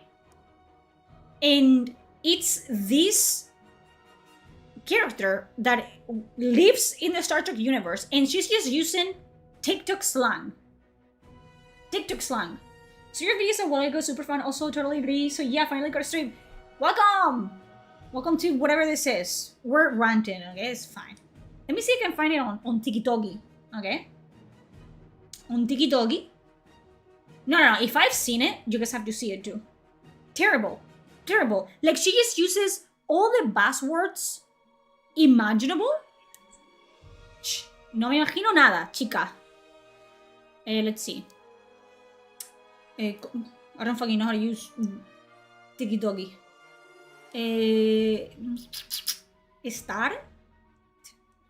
Star Trek Academy. Let's see if I can find it. It's here. Okay. Okay, I found it. Let's go to TikTok. If I can fucking pull it up in my... It's really bad. It's worse than you think it is. If you haven't never seen anything about it, count yourself bless. Bless. Can I just... Star Trek Academy. Okay. Let's see if I can find it. It's that character. It's this character right here. Is this character right here?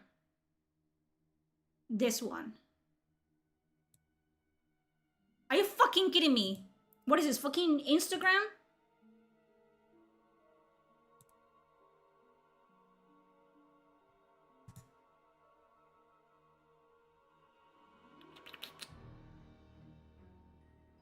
No, let me log in. Let me log in.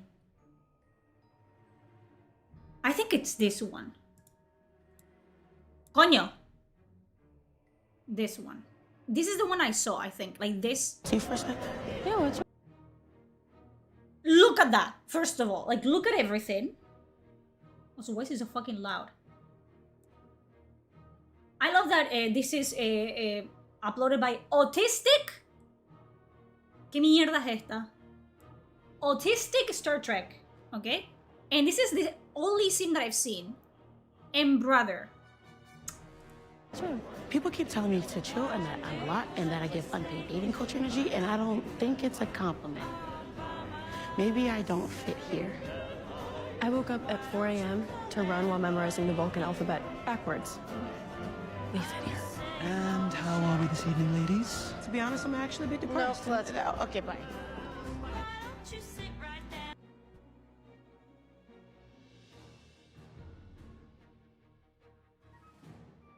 What did she say?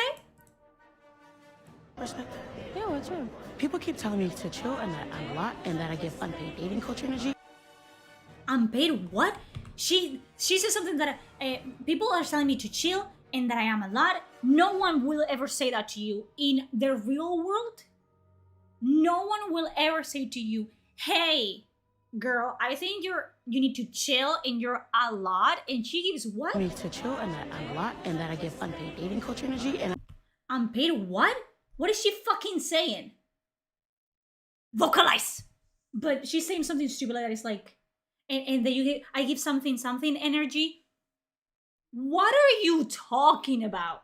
This looks like fan-made bullshit, except fan-made stuff would actually look better than this. To run while memorizing the ladies. To be honest, I'm actually terrible. It's terrible. Like, this is crazy. The thing is, these are not Gen Z writers at all. You think Gen Z don't work. Gen X don't work either. These are millennial writers that are trying to appeal to Gen Zers and shit like that in the weirdest fucking way possible. And it's like, what the fuck is going on here? Terrible. And I don't watch Star Trek, okay? I don't care about Star Trek. I was more of a Star Wars girl growing up, and not even that. But I fucking saw it and I was like, is this for real? Like, I thought it was a bit. I thought it was like a joke. And they're not joke. And then it's gonna get cancelled. Thank you for the follow, Sambra. And then it's gonna get cancelled. People are gonna be like, no, you guys did this. You cancelled it. No. If it was popular, it wouldn't get cancelled. Bro. Terrible. It's so bad.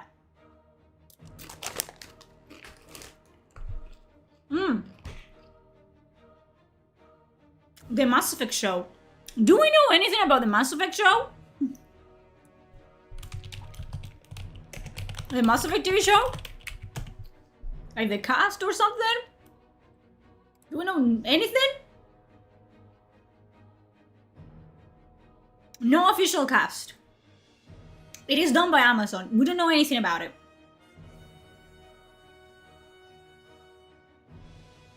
Okay, Dak John. What has Dak John done? Star Trek Beyond, Confidence, Scout, and the Cloverfield Paradox. Has anyone watched any of those?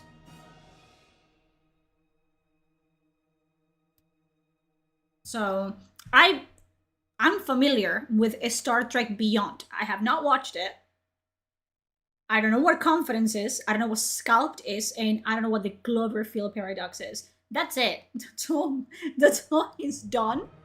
And he's a screenwriter for the Mass Effect TV show.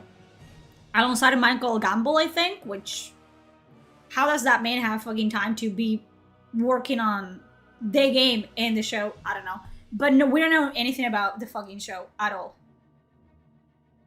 Fine, whatever. Another Amazon show was that it's based on a game, was the Fallout show, which I enjoyed a little bit. Like, listen, I didn't think it was amazing. I watched it with Preston, actually, with my fiance, and it was okay, right?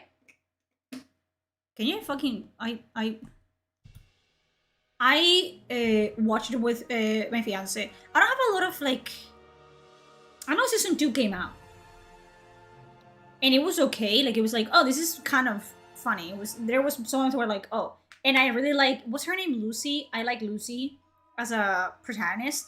I did not care for the Brotherhood guy. I have played all the Fallout games. I don't know why they decided to make that character specifically. I don't even remember his name. Was his name Max or something like that? I don't fucking know. The Brotherhood guy. Maximus. There you go. I don't know why they made Maximus kind of like retarded. I'll say it. I'll say the word. I'll say the R word. Just kind of retarded.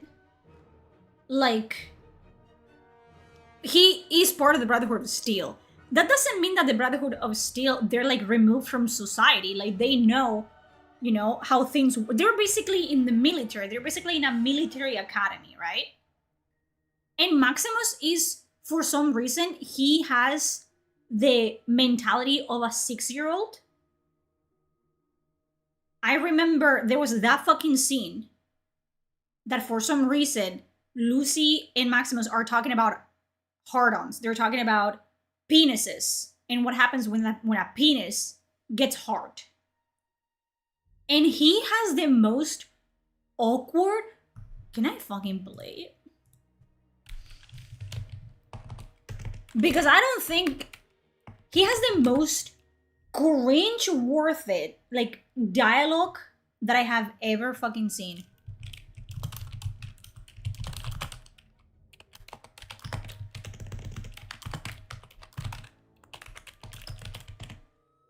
Like, it was so bad that Preston and I sat there quietly for like a few seconds and we were like, did it just happen? Like, why? Why was that even a thing that they did?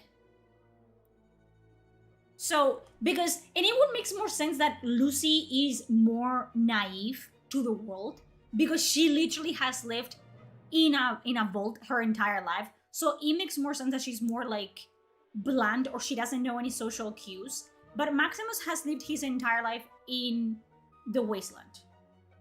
Like, he knows things. And they have this conversation, okay?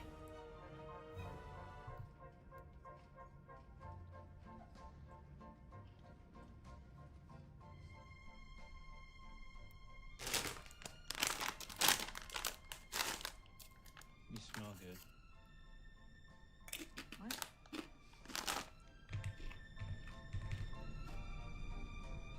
Oh. You want to have sex? You mean use my cock? Yeah. I don't know. That weird thing could happen. What weird thing? Well, it's just for some guys, not me. But for some guys, you know, when they make it move, it gets all big and hard like a big pimple, and then it pops. And they say it could happen to anybody, but it's gross. You know, that's actually completely normal. It happens all the time. Every time, ideally.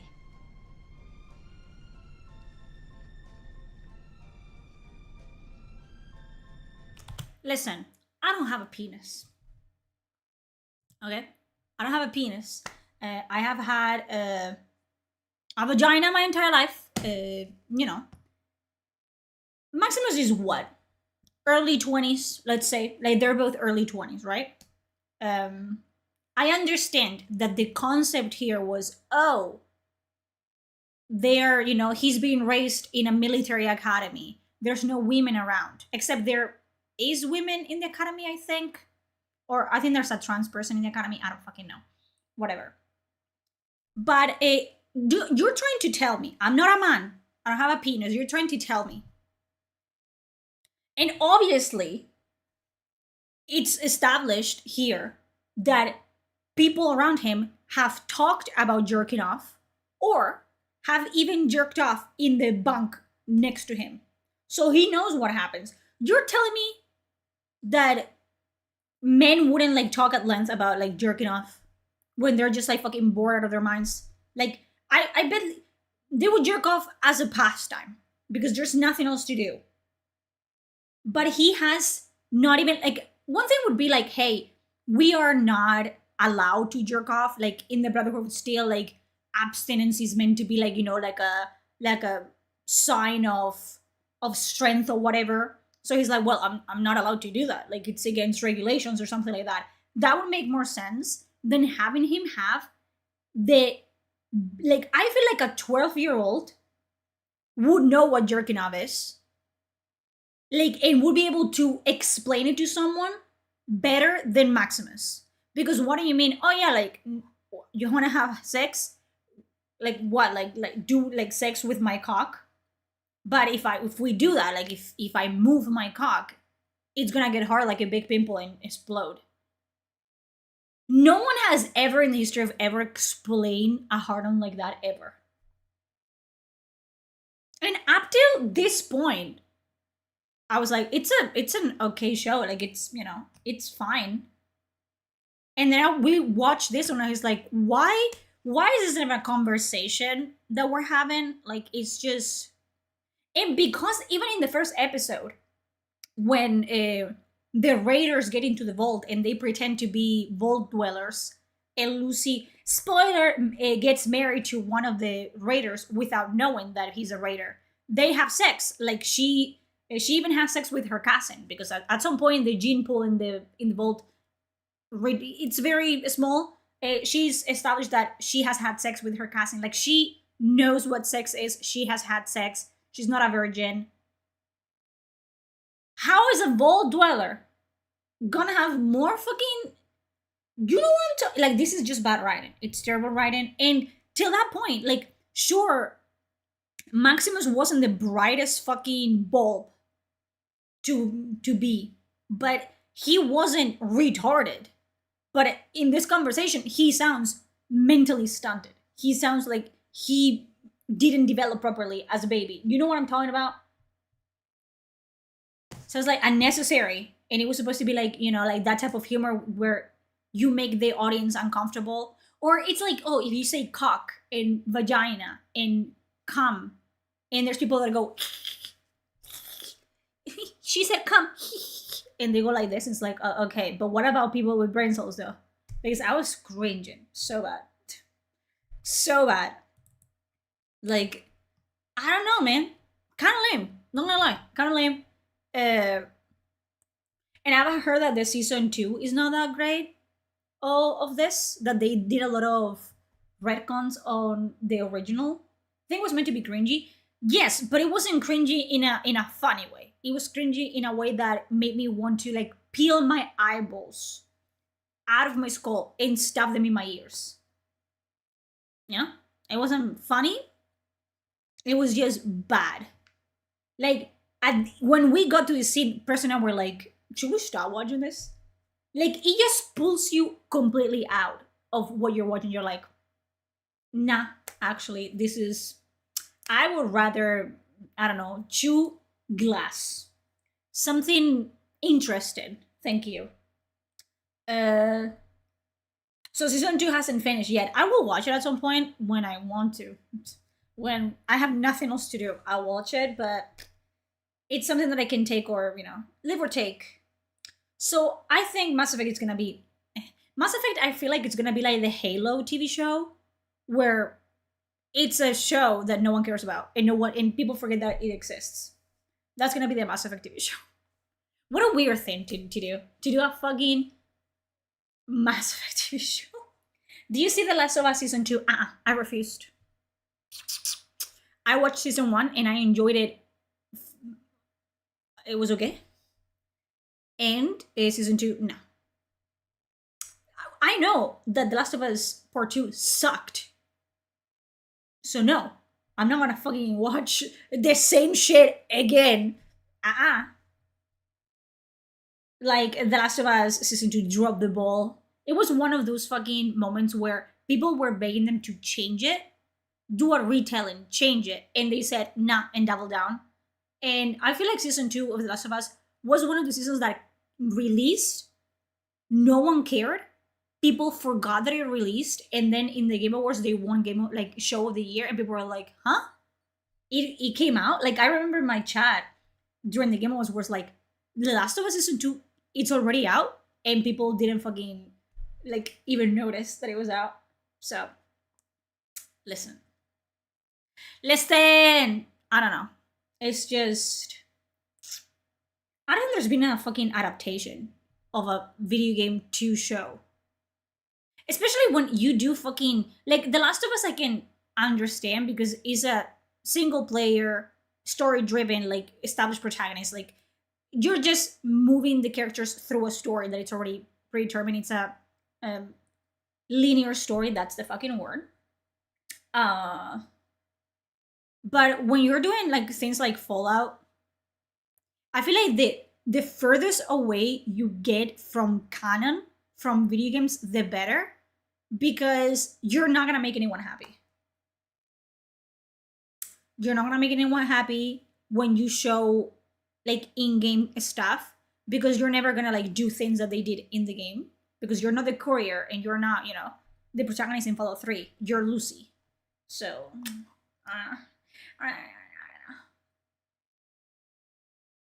The Last of Us Season 2 is actually worse than the game.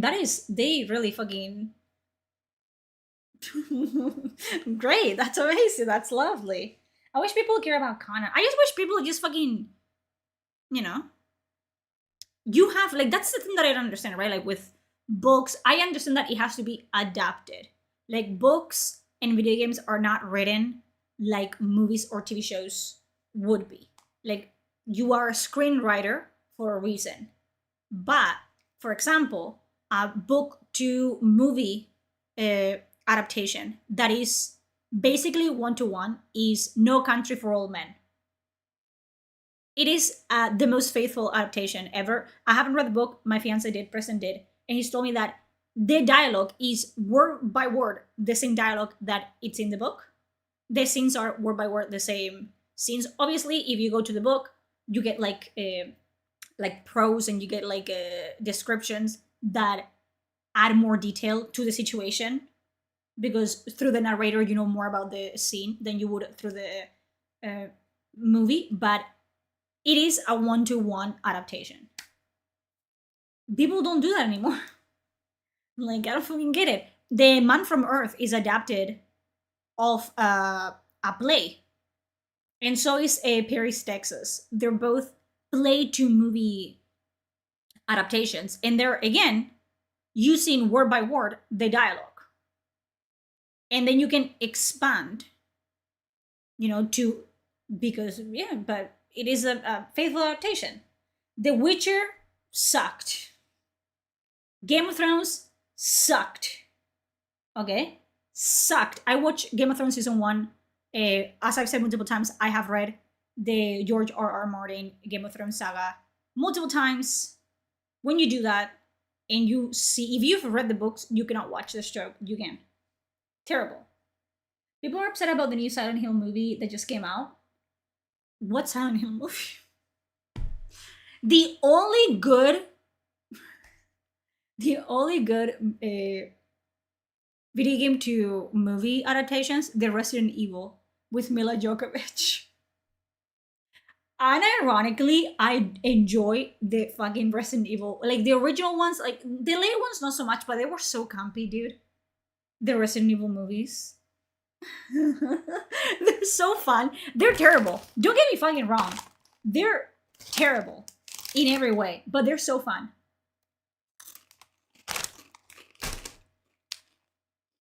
So fun. We don't do good bad movies like we used to. We don't. Bad movies used to be bad in a way that was extremely fucking funny and enjoyable. Like you knew you were watching shit, but it was such a campy bullshit that you were like, this is the best thing ever, actually. Now, bad movies are just unwatchable. Like you get no joy out of them at all. Terrible. First Mortal Kombat film is the best video game live adaptation ever. Yes. Bro, the Doom. Do you guys remember that Doom movie? Bro. The Resident Evil movies are very in a fun way. Exactly. And then there was like the Resident Evil, like a new Resident Evil movie that they made with Avan Jogia, whatever the fuck his name was. They made like Leon Brown because the actor was brown. It's like, and I don't think anyone has watched that movie. I don't think I've met anyone that has watched the new Resident Evil movie or remembers or even, knew that movie came out. The old Super Mario movie was fucking amazing. Yes. The Warcraft movie was fun to me. I never watched that one. Yeah, I talked about the Halo show. Halo show is one of those fucking shows that people forget that it exists. The Doom was terrible. It was so bad. It was so bad. But they were fun. They were so bad that they were fun. Like, take me back to that era of adaptations because at least I could have some enjoyment out of it because they were so out of pocket that we were like, yeah, you know what? Sure. But today's fucking adaptations suck.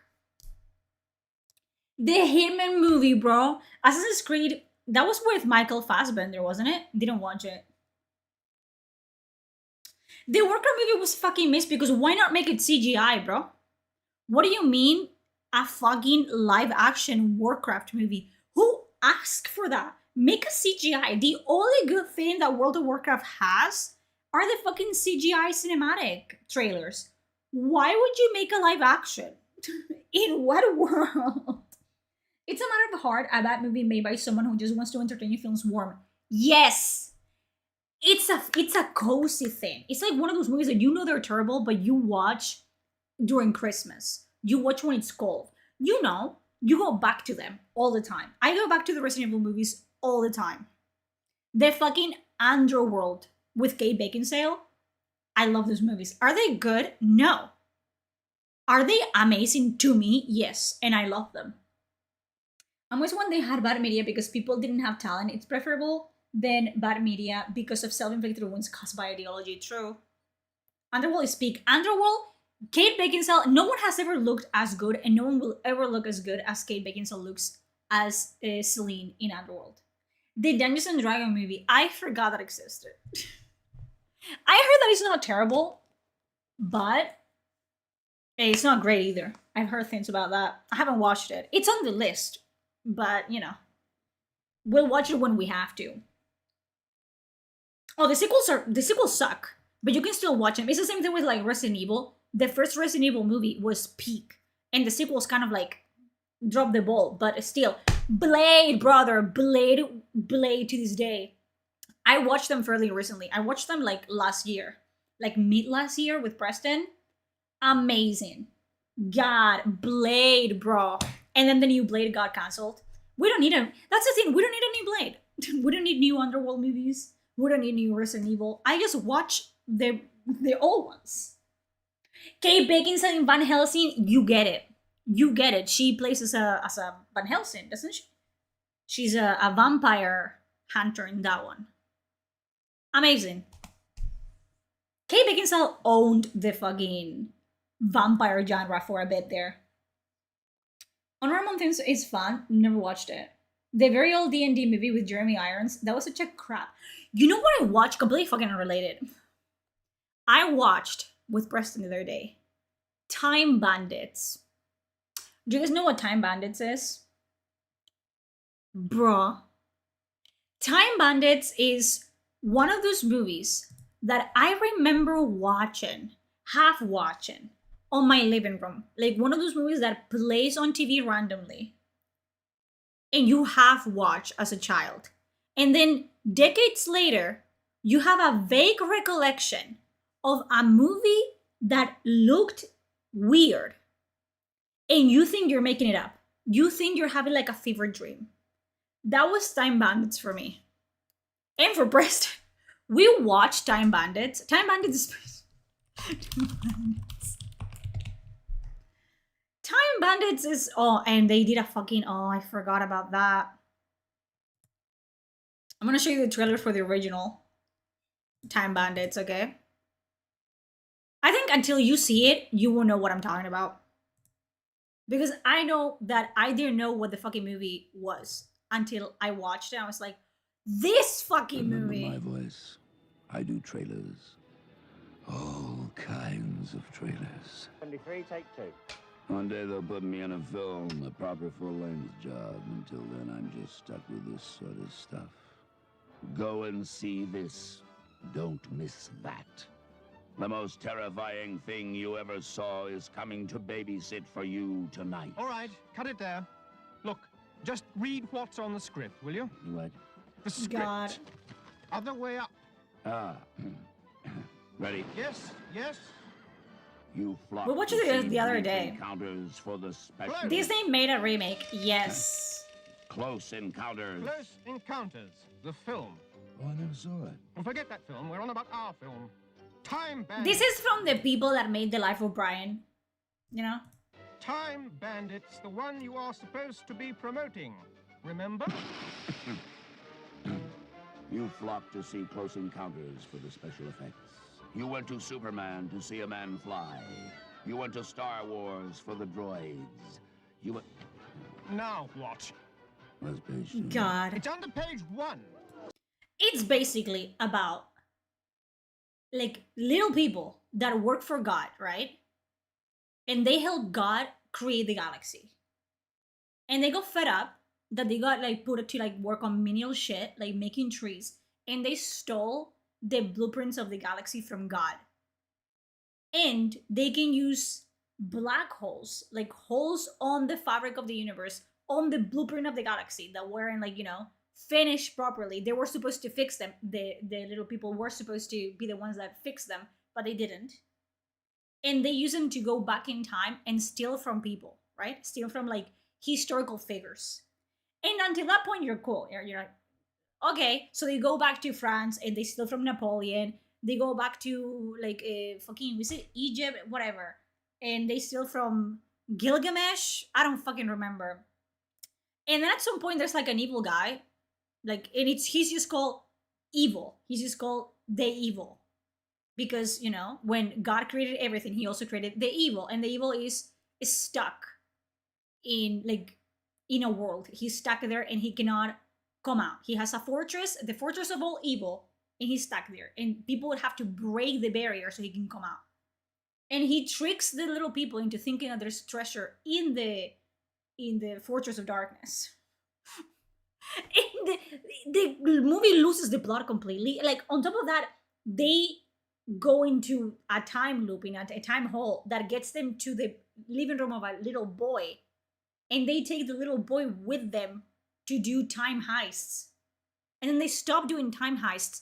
Terrible movie, by the way. It's terrible. But it is those movies that you remember, like I remember watching it and being like, I have seen this. I don't think I enjoyed it. even as a child, but I have seen this. And then Disney decided, the whole point, I don't get Disney. Listen. This happened with fucking Snow White, the live action Snow White. I don't know why Disney thinks that protecting little people means that their roles that were originally designed for little people, like little people actors, to just remove them completely of the movie and replace them with like tall actors, with normal like average height actors. They did that in Snow White. Snow White, the seven dwarfs are dwarfs. And in original, like, you know, adaptations of Snow White, they always hired 7 little people actors to play the dwarves because the role was made for people like them, right? So they got like protagonism and they got, you know, and in Time Bandits, they're supposed to be, you know, also like dwarves, like fantastical creatures. And they are portrayed by little people actors. And they are the protagonists of the movie. And then Disney said, but that's, you know, we cannot do that anymore because giving work to little people, it's actually making fun of them. So we will offend the little people community if we give them work. So what we're gonna do, this is Time Bandits again, okay? You know, remember when I told you that there's little people that work for God and they stole the blueprints of the galaxy from God and they ended up in a child's bedroom and they ended up taking the child with them to time heists? Why can't you be a normal person with normal friends? Well, I've Scott. You're stuck in the past, Kevin. You got to stop it with all these Vikings and the ancient geeks. Freaks. As well.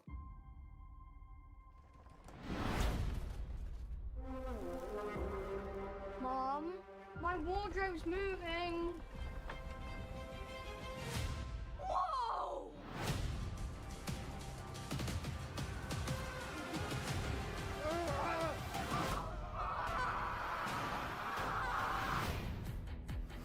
Hold on. How is he here? What's going on? Your room. Those are the dwarves, by the way.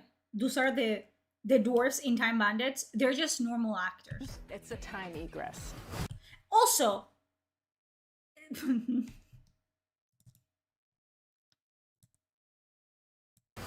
travel throughout the universe. Tell me who you are, or I will. how? And the thing is, the movie itself sucked. Like, Time Bandits sucked, but it was iconic, okay? It had a lot of practical effects. It's beautifully, like, all the effects done, they're hand-drawn and everything. So just to appreciate, like, it's from the same guy that did all the effects in Monty Python and The Life of Brian. Like, they're all practical effects, they're all hand-drawn effects. This obviously is lost here. And even though Time Bandits, the original one, it's not a good movie. It's one of those movies that you just have to watch at least once in your life.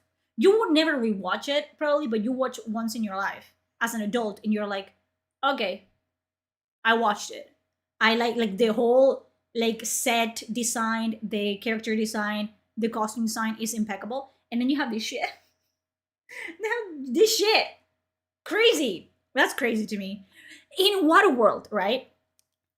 In what world you get fucking Peter Dinklage? We don't know if that's true, but Peter Dinklage did come out and say a lot of things of like about how controversial and problematic some roles were because they objectified little people or they made them into mythological creatures. But then he was the first one to take the role for Game of Thrones, where he plays a dwarf. And the entire reason he plays that role is because the character in the book was a dwarf, was a little person. And then he's taken other roles where his role, like he played a giant dwarf in Marvel. And the other reason he got that was because he's a little person. But then he fucked everything for everyone else, because now every single movie, which originally is like has characters written for little people to portray, to give like, you know, visibility to little people, because there's like many little people that are like stunt actors, you know, and they're like, but that's problematic. We cannot give them work. We cannot give them work. Like that. Mind you, the whole thing with Time Bandits, it wasn't even about them being dwarves. Like, at no point they make it an issue that they're dwarves. They talk about, like, you know, for example, Napoleon loves them, loves the Time Bandits because they're shorter than him. And that's supposed to be funny. That's like a plot point. And it's one of the best parts of the movie, where Napoleon makes the little people, the Time Bandits, his generals, because they're shorter than him. And it's extremely funny. But after that, they're not written like, you know, being the butt of the joke. It's supposed to be a funny movie, so they're supposed to be funny characters, but they're just written like funny characters. So why would you just take away opportunities from people? Why would you do that? Like, I don't understand. It's like, okay. That is crazy. That is crazy. I think it's gonna be that for today. I think we've talked about everything that I wanted to talk about and more. Because, God forbid, we stay on one topic for too long. We explode. Like, that's what happens here. Listen, it's crazy. I love you guys. Tomorrow I'm watching Avatar. So, I don't know if Shiva is knocking on my door. If tomorrow I'm gonna stream, we will see. But I'm gonna go back to, unless something happens, some news happen, or I want to talk about. That's my dog, by the way. That's not someone knocking on my door. That's my dog. If something happens, or I want to talk about something specifically, I will do that tomorrow. But if I stream, it's probably gonna end up being just a gaming stream. Shiva, I'll give me a second. I'm saying goodbye. Thank you. I'll probably be streaming either more Dark Heresy Alpha or Baldur's Gate 3, which we're playing, or if I'm feeling spicy, we'll do some Fable 2. Maybe, perhaps. So there's that. Before my dog knocks the fucking door down, I will say goodbye. Kingdom Come Deliverance 2, when I finish Kingdom Come Deliverance 1, which is when, I don't know, one day. If we all stay alive till then, maybe you'll see it happen. I love you guys. See you when I see you. Bye-bye.